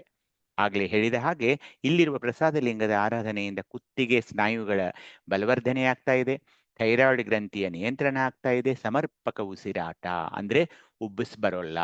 ಹಾಗೇನೆ ಈ ಆಸ್ತಮಾ ರೋಗ ಯಾರಿಗಾದ್ರೂ ಇರುತ್ತೆ ನೋಡಿ, ಅಲರ್ಜಿಕ್ ಬ್ರಾಂಕೈಟಿಸ್ ಅಂತ ಇರುತ್ತೆ, ಅದಾಗೋದಿಲ್ಲ. ನುಂಗೋದು, ಕೆಲವೊಬ್ಬರಿಗೆ ಒಂದು ತುತ್ತು ಒಳಗೆ ಹಾಕಿದ ತಕ್ಷಣವೇ ಬಿಕ್ಕು ಶುರು ಆಗುತ್ತೆ, ಅದೆಲ್ಲ ಇಲ್ಲ, ಆಗೋಲ್ಲ. ಸರಾಗವಾಗಿ ನುಂಗೋದು. ಎಸೋಫೇಗಸ್ ಅಂತ ಬರುತ್ತೆ, ಕ್ಯಾನ್ಸರ್ ಆಫ್ ಅನ್ನನಾಳದ ಕ್ಯಾನ್ಸರ್ ಆಗೋದು ಕೂಡ ಇಲ್ಲಿ ಆಗೋದಿಲ್ಲ, ಅದು ಶಮನವಾಗುತ್ತೆ. ಮತ್ತೆ ಸಮರ್ಪಕವಾಗಿ ಧ್ವನಿ ಮತ್ತು ಮಾತನಾಡುವುದು, ಇದು ಏನು ಹೇಗೆ ಅನ್ನೋದನ್ನ ನಾನು ನಂತರ ನಿಮ್ ಜೊತೆ ಚರ್ಚೆ ಮಾಡ್ತೀನಿ. ಹಾಗೇನೆ ಇದು ವ್ಯಕ್ತಿತ್ವ ವಿಕಸನ ಮಾಡುತ್ತೆ. ಹೇಗಂದ್ರೆ ನೀವು ಯಾರ ಜೊತೆ ಹೇಗೆ ಮಾತನಾಡಬೇಕು, ಮಾತಿನ ಮೂಲಕ ಸಂವಹನ. ನಿಮ್ಮ ಮಾತುಗಳು ಮಾತು ಮುತ್ತು ಒಡೆದರೆ ಹೋಯ್ತು, ಮಾತು ನುಡಿದರೆ ಹೋಯ್ತು ಅಂತಾರಲ್ಲ, ಅದಕ್ಕೆ ಮಾತನಾಡೋಕ್ಕಿಂತ ಮುಂಚೆ ಬಹಳ ಎಚ್ಚರದಿಂದ ಮಾತನಾಡಬೇಕು. ಯಾಕೆಂದ್ರೆ ಯಾರಿಗಾದ್ರೂ ಒಮ್ಮೆ ಮನಸ್ಸು ನೋಯಿಸು ಹಾಗೆ ನಾವು ಮಾತನಾಡಿ ಬಿಟ್ರೆ ಅವನ್ನ ವಾಪಸ್ ತುಂಬೋದು ತುಂಬಾ ಕಷ್ಟ ಆಗುತ್ತೆ. ಹೀಗಾಗಿ ಈ ಪ್ರಸಾದ ಲಿಂಗ ನಮಗೆ ಏನ್ ಕಲಿಸ್ಕೊಡುತ್ತಂತೆ ಅಂದ್ರೆ ಹೇಗೆ ನಾವು ಮಾತನಾಡಬೇಕು. ಹೀಗಾಗಿ ಶರಣರ ನುಡಿಗಳು ಎಷ್ಟು ಎಷ್ಟು ಚೆನ್ನಾಗಿದ್ವು ಅಂದ್ರೆ ಅವರ ನಡೆ ಮತ್ತು ನುಡಿಗಳು ಅವರು ಯಾರ ಮನಸ್ಸನ್ನು ಎಂದೂ ನೋಯಿಸಲಿಲ್ಲ. ಇದು ಈ ವ್ಯಕ್ತಿತ್ವ ವಿಕಸನದ ಒಂದು ಗುಣವಾಗಿದೆ. ಮಾತುಗಳು ಏನಾಗಿರ್ಬೇಕಂದ್ರೆ ಮುತ್ತಿನ ಹಾಗಿರಬೇಕು, ನುಡಿದರೆ ಮುತ್ತಿನ ಹಾರದಂತಿರಬೇಕು ಅನ್ನುವಾಗ ಇಲ್ಲಿ ಪ್ರಸಾದ ಲಿಂಗ, ಕಂಠದಲ್ಲಿರುವ ಪ್ರಸಾದ ಲಿಂಗದ ಆರಾಧನೆಯನ್ನ ಮಾಡಿಕೊಳ್ಳಬೇಕು. ಈ ವಿಶುದ್ಧಿ ಚಕ್ರ ಕಂಠದಲ್ಲಿದೆ, 16 ದಳಗಳಿವೆ. ನೀವಾಗಲೇ ನಾನು ಹೇಳಿದೆ, ಅ ಆ ಇ ಈ ಉ ಉ ರು ರು ಋ ಲ ಎ ಐ ಓ ಔ ಅಂ ಅಹ. ಇಲ್ಲಿರುವ ಲಿಂಗ ಪ್ರಸಾದ ಲಿಂಗ, ಬಿಳಿಯ ಬಣ್ಣದ ಆಕಾಶ ಪ್ರಣವಾಕ್ಷರ ಯ, ಲಿಂಗದ ಮುಖ ಶ್ರೋತ್ರ ಕಿವಿ. ಕಿವಿ ಅಂದಾಗ ಏನಂದ್ರೆ ನೀವು ಮತ್ತೆ ಮತ್ತೆ ನಾನು ಹೇಳ್ತಾ ಇದ್ದೀನಿ, ನೀವು ಒಳ್ಳೆಯ ಕೇಳುಗರಾಗಬೇಕು. ಇಲ್ಲಿರುವ ಪ್ರಸಾದ ಸುಶಬ್ದವಾಗಿದೆ. ಹೀಗಾಗಿ ಇದು ಇಲ್ಲೊಂದು ನಾವು ಬಹಳ ಒಂದು ತತ್ವವನ್ನ ನಾನು ಇವತ್ತು ನಿಮಗೆ ಹೇಳ್ತಾ ಇದ್ದೀನಿ. ಈ ಚಕ್ರದಲ್ಲಿರುವುದ ಏನಂದ್ರೆ ಆ ಪರಬ್ರಹ್ಮವೇ ಓಂಕಾರವಪ್ಪ ಪ್ರಣವಸ್ವರೂಪು ಪರಮಾತ್ಮನೆನಿಸಿ ಪರಶಿವನಾಮದಿಂ ಪರಶಕ್ತಿ ಸಂಯುಕ್ತವಾಗಿ ಅಕಾರ ಉಕಾರ ಮಕಾರವೆಂಬ ಬೀಜಾಕ್ಷರಗಳಿಂ ನಾದ ಬಿಂದು ಕಳೆಯಾಗಿ ದಶನಾಡಿ ದಶವಾಯು ದಶವಿಧೇಂದ್ರಿಯ ಸಪ್ತಧಾತು ಷಡುಚಕ್ರ ಷಡುವರ್ಗ ಪಂಚಭೂತ ಚತುರಂತಃಕರಣ ತ್ರಿದೋಷ ಪ್ರಕೃತಿ ತ್ರಯಾವಸ್ಥೆ ಸತ್ವ ರಜ ತಮ ಅಂಗ ಪ್ರಾಣ ಅರಿವು ಭಾವ ಜ್ಞಾನ ಇವೆಲ್ಲ ನೋಡಿ 32 ತತ್ವಗಳಾಗ್ತಾ ಇವೆ. 10 ನಾಡಿಗಳು, 10 ವಾಯುಗಳು, 10 ಇಂದ್ರಿಯಗಳು, 7 ಧಾತುಗಳು, 6 ಚಕ್ರಗಳು, 6 ವರ್ಗಗಳು, 6 ಪಂಚಭೂತ ಇವೆಲ್ಲ ನೀವು ಲೆಕ್ಕ ಹಾಕಿದ್ರೆ 72 ಅಂದ್ರೆ 72 ತತ್ವಗಳಿವೆ ಅಂತ ಈ ವಚನಕಾರರು ಹೇಳ್ತಾ ಇದ್ದಾರೆ. ಇಲ್ಲಿ ಅತಳ ವಿತಳ ಸುತ್ತಳ ಅವೆಲ್ಲ ಲೋಕಾನಿಶಿ. ನನಗೇನು ಹೇಳ್ಬೇಕಾಗಿತ್ತಂದ್ರೆ ಇಲ್ಲಿ ನಮ್ಮ ಆದಯನವರ ವಚನ ಇದು ಏನಂದ್ರೆ ಪರಾ ಪಶ್ಯಂತಿ ಸುಮಧ್ಯ ವೈಖರಿ ಎಂಬ ಚತುರ್ವಿಧದಂ. ಇದನ್ನ ಹೇಳ್ಬೇಕಾಗಿದೆ ನನಗೆ. ಈ ಚಕ್ರದಲ್ಲಿ ಧ್ವನಿ ಬರ್ತಾ ಇದೆ. ಧ್ವನಿ ಅಥವಾ ಶಬ್ದದ ಭಾಗಗಳು ಯಾವಂದ್ರೆ ಪರ, ಪಶ್ಯಂತಿ, ಸುಮಧ್ಯ, ವೈಖರಿ ಅಥವಾ ಪರ, ಪಶ್ಯಂತಿ, ಮಧ್ಯ, ವೈಖರಿ. ಇವು 4 ಭಾಗಗಳನ್ನ ನೀವು ಯಾವಾಗಲೂ ನೆನ್ಪಿಟ್ಕೊಳ್ಬೇಕು. ಅವು ಏನು? ಈ ಪರ, ಪಶ್ಯಂತಿ, ಮಧ್ಯ, ವೈಖರಿ ಅಂದ್ರೆ ಏನು? ಇದನ್ನು ನಾವು ಅರ್ಥ ಮಾಡಿಕೊಳ್ಳಲೇಬೇಕು. ಏಕೆಂದ್ರೆ ನಾವೀಗ ವಿಶುದ್ಧಿ ಚಕ್ರದಲ್ಲಿ ಬಂದಿದ್ದೇವೆ. ಪರ ಅಂದ್ರೆ ಏನು? ಅದು ಆಚಾರಲಿಂಗ. ನೋಡಿ, ಈಗ ನಾನು ನಿಮ್ ಜೊತೆ ಮಾತಾಡಬೇಕಾಗಿದೆ. ಮಾತಾಡೋಕ್ಕಿಂತ ಮುಂಚೆ ಒಂದು ವಿಚಾರ, ಇವತ್ತು ನಾನು ಏನ್ ಮಾತಾಡೋನಿದ್ದೀನಿ? ನಾನು ಇವತ್ತು ವಿಶುದ್ಧಿ ಚಕ್ರದ ಬಗ್ಗೆ ಅಥವಾ ಅಲ್ಲಿರುವ ಪ್ರಸಾದ ಲಿಂಗದ ಬಗ್ಗೆ ಮಾತಾಡೋನಿದ್ದೇನೆ. ಇದು ಎಲ್ಲ ಒಂದು ಏನು ಮಾತನಾಡಬೇಕು ಅನ್ನೋ ಒಂದು ಬೀಜ ಅಥವಾ ಅತ್ಯಂತ ತಳಭಾಗದಲ್ಲಿರುವ ಮೂಲಾಧಾರ ಚಕ್ರದಲ್ಲಿ ಅದು ನನ್ನ ಆಲೋಚನೆ ಒಂದು ರೂಪುಗೊಳ್ಳೋಕೆ. ಅಂದ್ರೆ ಇವತ್ತು 8:30 ಗಂಟೆಗೆ ನನಗೆ ಶಿವಯೋಗದ ಕ್ಲಾಸ್ ತಗೊಳ್ಳೋದಿದೆ ಅಷ್ಟೇ. ಅಲ್ಲಿ ಅಲ್ಲಿ ಮೂಲಾಧಾರ ಚಕ್ರದಲ್ಲಿ ಅದು ಮೊಳೆಯೋಕೆ ಹೊಡೆಯುತ್ತದೆ. ನೀವು ಹೇಗೆ? ನೀವು 8:30ಗೆ ಇವತ್ತು ನಾವು ಹೋಗಬೇಕು, ಸ್ವಾನುಭಾವದ ನೆಲೆಯಲ್ಲಿ ಕ್ಲಾಸ್ ಇದೆ ಅಲ್ಲಿ ಅಂದ್ರೆ ಏನ್ ಮಾಡ್ತೀರಿ ನೀವು? ನಾನು ಏನಲ್ಲಿ ಮಾತಾಡಬೇಕು? ಈಗ ಗೌರಮ್ಮ ತಾಯಿಯವರು ಅದನ್ನ ಪ್ರಾರ್ಥನೆ ಹೇಳ್ತಾರೆ, ಅವ್ರಿಗೆ ಅದು ಗೊತ್ತಿರುತ್ತೆ. ಅಲ್ಲಿ ಆ ಬೀಜವನ್ನು ಅವ್ರು ಹಾಕೊಂಡೇ ಈ ಸಭೆಗೆ ಬಂದಿರ್ತಾರೆ. ಅದು ಎಲ್ಲಿ ಹುಟ್ಟುತ್ತೆ? ಮೂಲಾಧಾರ ಚಕ್ರದಲ್ಲಿ ಅದು ಮೊದಲು ಹುಟ್ಟುತ್ತೆ. ಏನಂದ್ರೆ ನಾನು ಇವತ್ತು ಹೋಗಿ ಅಲ್ಲಿ ಪ್ರಾರ್ಥನೆ ಮಾಡೋದಿದೆ. ನನಗೇನಿದೆ? ನಾನು ಈಗ ಹೋಗಿ ಶಿವಯೋಗದ ಒಂದು ವರ್ಗವನ್ನ ತೆಗೆದುಕೊಳ್ಳೋದು. ಇದು ಬೀಜ ಬಿತ್ತೋದು ಅಂತಾರೆ, ಅದೇ ಪರ ಅಂತಾರೆ. ಪರ ಅದು ಹುಟ್ಟೋದು ಆಚಾರಲಿಂಗ. ಅದು ಆಚಾರಲಿಂಗ ಏನ್ ಮಾಡುತ್ತೆ? ಮುಂದಿನ ಚಕ್ರದಲ್ಲಿರುವ ಒಂದು ಲಿಂಗ ಯಾವುದು? ಮುಂದಿನ ಸ್ಥಳದಲ್ಲಿರುವ ಲಿಂಗ ಯಾವುದು? ಸ್ವಾಧಿಷ್ಠಾನ. ಅಲ್ಲಿ ಯಾವ್ದು ಲಿಂಗ ಇದೆ? ಗುರುಲಿಂಗ. ಅಲ್ಲಿರುವ ಒಂದು ಜ್ಞಾನೇಂದ್ರಿಯ ಯಾವುದು? ನಾಲಿಗೆ. ಹಾ. ಹೀಗೆ ಏನ್ ಮಾಡುತ್ತೆ ಈಗ ಆಚಾರಲಿಂಗ? ಏನು ಇಲ್ಲಿ ಪರ ಇದ್ದಿದ್ದು ಏನ್ ಮಾಡುತ್ತೆ? ಆ ನಾಲಿಗೆಗೆ ಹೇಳ್ಬೇಕು. ಯಾಕಂದ್ರೆ ನನ್ನ ಎಲ್ಲಾ ಮಾತುಗಳು ಈಗ ನಾಲಿಗೆಯಲ್ಲಿ ಬರಬೇಕು. ನಾಲಿಗೆಯಲ್ಲೇ ನಾನು ಮಾತಾಡೋಕೆ ಬರೋಲ್ಲ. ಅಲ್ಲಿ ಒಂದು ಸಂದೇಶ ಹೋಗುತ್ತೆ ನಾಲಿಗೆ. ಏನಂದ್ರೆ ಈ ಪರ ಇದ್ದಿದ್ದು ಅದಕ್ಕೆ ಹೇಳುತ್ತೆ. ಆಚಾರಲಿಂಗ ಗುರುಲಿಂಗಕ್ಕೆ ಬಂದು ಅಲ್ಲಿರುವ ನಾಲಿಗೆಗೆ ಹೇಳುತ್ತೆ ಏನಂದ್ರೆ ಇನ್ನು ನನ್ನ ವರ್ಗ ಶಿವಯೋಗದ ವರ್ಗ ಆಗೋದಿದೆ, ನಾನು ಮಾತನಾಡೋನಿದ್ದೀನಿ. ಆ ನಾಲಿಗೆ ಯಾವಾಗ ತಯಾರಾಗುತ್ತೆ, ನಾನು ಹೇಗೆ ಹೊರಳಾಡಬೇಕು, ಎಲ್ಲಿ ಮುಟ್ಟಬೇಕು, ಎಲ್ಲಿ ಮುಟ್ಟಬಾರದು, ತುಟಿಗಳು, ನಾಲಿಗೆ, ಇವೆಲ್ಲವನ್ನು ಅದು ಪರಾಶಕ್ತಿ ಅಂದ್ರೆ ಆಚಾರ ಲಿಂಗ ಮತ್ತು ಗುರುಲಿಂಗಗಳಲ್ಲಿ ಇದು ಪರ ಇರುತ್ತಾ ಇದೆ. ಮುಂದೆ ಏನಾಗುತ್ತೆ, ಅದೇ ಹುಟ್ಟಿದ ಬೀಜ ಮೇಲೆ ಬರುತ್ತೆ. ಎಲ್ಲಿ? ಮಣಿಪೂರಕ ಚಕ್ರದಲ್ಲಿರುವ ಶಿವಲಿಂಗ. ಇಲ್ಲಿ ಏನ್ ಮಾಡ್ಬೇಕೀಗ, ಅದು ಮಣಿಪೂರಕ ಚಕ್ರದಲ್ಲಿರುವ ಶಿವಲಿಂಗ, ನಾಭಿ ಪ್ರದೇಶ, ನಾಭಿ ಚಕ್ರದಲ್ಲಿರುವ ಶಿವಲಿಂಗ ಏನ್ ಮಾಡುತ್ತೆ ಗೊತ್ತಾ, ಈ ಒಂದು ಬೀಜವನ್ನ ಮೇಲೆ ತೆಗೆದುಕೊಂಡು ಬಂದಾಗ, ಈಗ ನೋಡಿ, ನಾನು ಕನ್ನಡದಲ್ಲಿ ಮಾತಾಡ್ಬೇಕು, ಏನ್ ಇಂಗ್ಲಿಷ್ನಲ್ಲಿ ಮಾತಾಡ್ಬೇಕು, ಹಿಂದಿಯಲ್ಲಿ ಮಾತಾಡ್ಬೇಕು, ಭಾಷೆಯಿಂದ ಶುರು ಆಗುತ್ತೆ. ಯಾಕೆಂದ್ರೆ ನನ್ನ ಕೇಳುಗರು ಈಗ ಕನ್ನಡ ಭಾಷೆಯಲ್ಲಿ ಇದ್ದಾರೋ, ಕನ್ನಡ ಭಾಷಿಕರಿದ್ದಾರೋ, ಹಿಂದಿ ಭಾಷಿಕರಿದ್ದಾರೋ, ಅದು ಕೂಡ ಈಗ ಭಾಷೆಯ ಒಂದು ಹಂತ. ಈ ಪಶ್ಯಂತಿಯಲ್ಲಿ ಅದು ಅಂದ್ರೆ ಏನು, ಯಾವ ಭಾಷೆಯಲ್ಲಿ ನಾನು ಮಾತಾಡಬೇಕು, ಹೇಗೆ ಮಾತನಾಡಬೇಕು, ಆ ಪದಗಳು ಬರ್ಬೇಕಲ್ಲ. ಈಗ ನಾನು ಹಿಂದಿಯಲ್ಲಿ ಮಾತನಾಡಬೇಕಾದ್ರೆ ಅಥವಾ ಇಂಗ್ಲಿಷ್ನಲ್ಲಿ ಮಾತಾಡಬೇಕಾದ್ರೆ ಆ ಪದಗಳನ್ನ ನಾನು ಬೇಗನೆ ಕನ್ನಡದಿಂದ ನಾನು ಅದಕ್ಕೆ ಸ್ವಿಚ್ ಆನ್ ಮಾಡಬೇಕಾಗುತ್ತೆ. ಅದೆಲ್ಲ ಈ ಪಶ್ಯಂತಿಯಲ್ಲಿ ಆಗುತ್ತೆ ನೋಡಿ. ಈಗ ಇಂಗ್ಲಿಷ್ನಲ್ಲಿ ನಾನು ಮಾತಾಡಬಹುದು, ಖರೆ ಇಲ್ಲಿ ಇಂಗ್ಲಿಷ್ ಭಾಷಿಕರಿಲ್ಲ, ಕನ್ನಡದಲ್ಲಿ ನಾನು ಹಿಂದಿಯವರಿದ್ರೆ ನಾನು ಹಿಂದಿಯಲ್ಲಿ ಮಾತಾಡಬೇಕಾಗುತ್ತೆ. ಭಾಷೆ ಅಲ್ಲಿರುವ ಮತ್ತೆ ಹೇಗೆ ಮಾತನಾಡಬೇಕು, ಏರಿಳಿತಗಳು, ಶಬ್ದಗಳು, ಪ್ರತಿ ಭಾಷೆಗೆ ಬೇರೆ ಬೇರೆ ಶಬ್ದಗಳಿರುತ್ತವೆ, ಬೇರೆ ಬೇರೆ ವ್ಯಂಜನಗಳು, ಬೇರೆ ಬೇರೆ ಸ್ವರಗಳು, ಬೇರೆ ಬೇರೆ ವಾಕ್ಯಗಳನ್ನು ನಾನು ರಚಿಸೋದಿದೆಯಲ್ಲ, ಅದು ಪಶ್ಯಂತಿಯಲ್ಲಿ ಆಗೋದಿದೆ. ಅದಕ್ಕೆ ನನಗೆ ಆಶೀರ್ವಾದ ಯಾರು ಬೇಕಂದ್ರೆ ಶಿವಲಿಂಗದ ಆಶೀರ್ವಾದ ಬೇಕು, ಶಿವಲಿಂಗದ ಆಶೀರ್ವಾದ ಬೇಕು. ಮುಂದೆ ಇದೇ ಒಂದು ಬೀಜ ಈಗ ಭಾಷಾ ರೂಪವನ್ನು, ಈಗಾಯ್ತು ಏನ್ ನಿರ್ಣಯ ತಗೊಂಡೆ, ನಾನು ಕನ್ನಡದಲ್ಲಿ ಮಾತನಾಡಬೇಕು ಅಂತ ಹೇಳಿ ನಾನು ಮೇಲೆ ಬಂದು ಜಂಗಮಲಿಂಗಕ್ಕೆ ಬರ್ತೀನಿ. ಜಂಗಮಲಿಂಗಕ್ಕೆ ಬಂದು ಇಲ್ಲಿ ಏನಾಗ್ತಾ ಇದೆ, ಏನ್ ಮಾತಾಡೋನಿದ್ದೀನಿ ನಾನು, ಇದಕ್ಕೆ ಭಾವನೆ ಬೇಕಲ್ಲ. ನಾನೇನ್ ಜಗಳಾಡೋಕ್ ಬಂದಿದ್ದೀನೋ ಇಲ್ಲಿ, ಅಥವಾ ನಿಮಗೆ ಶಿವಯೋಗದ ಬಗ್ಗೆ ಹೇಳೋಕ್ ಈಗ ಜಗಳಾಡೋದು ಬೇಕಲ್ಲ. ಒಮ್ಮೆ ಜಗಳ ಶುರುವಾಗುತ್ತೆ, ಮನೆಯಲ್ಲಿ ವಾಗ್ವಾದ ಶುರುವಾಗುತ್ತೆ. ಆವಾಗ್ಲೂ ಕೂಡ ನನ್ನ ಆಂತರಿಕ ಮಾನಸಿಕ ಸ್ಥಿತಿ ಹೇಗೆ ಆಗುತ್ತೆ, ಆ ಮಧ್ಯಮ ಸ್ಥಿತಿಯಲ್ಲಿ ಏನ್ ಮಾಡ್ಬೇಕು ಇವಾಗ, ಆ ಬೈಗಳನ್ನ ಬೈಬೇಕೋ, ಏನ್ ಚೆನ್ನಾಗಿ ಮಾತಾಡ್ಬೇಕೋ, ಏನ್ ವ್ಯಾಖ್ಯಾನ ಮಾಡೋಕ್ ಬಂದಿದ್ದೀನೋ, ಎಲ್ಲರನ್ನು ನಿಮ್ಗೆ ಪ್ರೀತಿಸುವ ಹಾಗೆ ಮಾತಾಡ್ಬೇಕೋ, ಏನು ಬೈಯೋ ಹಾಗೆ ಮಾತಾಡ್ಬೇಕೋ, ಜೋರಾಗಿ ಮಾತಾಡ್ಬೇಕೋ, ಏನು ಕೆಳಗಿನ ಧ್ವನಿಯಲ್ಲಿ ಮಾತಾಡ್ಬೇಕೋ, ಶಾಂತಿಯಿಂದ ಮಾತಾಡ್ಬೇಕೋ, ಮಾನಸಿಕ ಪ್ರಜ್ಞೆ ನೋಡಿ. ಇದೆಲ್ಲ ಹೀಗೆ ಈ ಜಂಗಮಲಿಂಗ ಈಗ ಹೇಳೋಕ್ ಶುರು ಮಾಡುತ್ತೆ. ಏನಂದ್ರೆ, ಇಲ್ಲಪ್ಪ ನೀನು ಶಿವಯೋಗದ ವರ್ಗಕ್ಕೆ ಬಂದಿದೀಯಾ, ಸ್ವಾನುಭಾವದ ನೆಲೆಯಲ್ಲಿ ಇವತ್ತಿನ ವರ್ಗವನ್ನ ನೀನು ಕೇಳೋಕ್ ಬಂದಿದೀಯಪ್ಪ, ಸ್ವಲ್ಪ ಶಾಂತವಾಗಿರು ಅಂತ ಜಂಗಮಲಿಂಗ ಇಲ್ಲಿ ಹೇಳ್ತಾ ಇದೆ. ಯಾಕಂದ್ರೆ ಇಲ್ಲಿ ವಾಯುವಿನ ಏರಿಳಿತ, ವಾಯು ತತ್ವ ಇಲ್ಲಿ. ವಾಯುವಿನ ಅಂದ್ರೆ ಕೋಪದಲ್ಲಿ ನಾನು ಮಾತಾಡುವಾಗ, ಎತ್ತರದ ಧ್ವನಿಯಲ್ಲಿ ಮಾತಾಡುವಾಗ ವಾಯುವಿನ ಒಂದು ಚಲನೆ ಹೆಚ್ಚಿನ ಧ್ವನಿಯಲ್ಲಿ ಬೇಕಾಗ್ತಾ ಇದೆ. ಕಡಿಮೆಯಲ್ಲಿ ಅಂದ್ರೆ ವಾಯು ಅತ್ಯಂತ ಕಡಿಮೆ ಸ್ಥಿತಿಯಲ್ಲಿ ಇದು ಚಲನವಾಗ್ತಾ ಇದೆ. ಹೀಗೆ ಇದು ಜಂಗಮಲಿಂಗ. ಜಂಗಮಲಿಂಗಕ್ಕೆ ಬಂದು ನೀವು ಇಲ್ಲಿ ನಿಮ್ಮ ಮಾನಸಿಕ ಪ್ರಜ್ಞೆ ಹೇಗೆ ನೀವು ಮಾತನಾಡಬೇಕು, ಶಾಂತಿಯಿಂದ, ಪ್ರೀತಿಯಿಂದ, ಮಮತೆಯಿಂದ ಮಾತನಾಡಬೇಕು, ಏನು ದ್ವೇಷದಿಂದ, ಸಿಟ್ಟಿನಿಂದ, ಕೋಪದಿಂದ ಮಾತನಾಡಬೇಕು. ಆಯಾ ಪ್ರಸಂಗದ ಮೇಲೆ ಈ ಜಂಗಮಲಿಂಗ ನಿಮಗೆ ನಿರ್ದೇಶನ ಕೊಡ್ತಾ ಇದೆ. ಹೀಗಾಗಿ ಇಲ್ಲಿ ಜಂಗಮಲಿಂಗಕ್ಕೆ ನನ್ನನ್ನು ಶಾಂತವಾಗಿರಲು ಬಿಡು ಅಂತ ಹೇಳ್ಬೇಕಾಗುತ್ತೆ.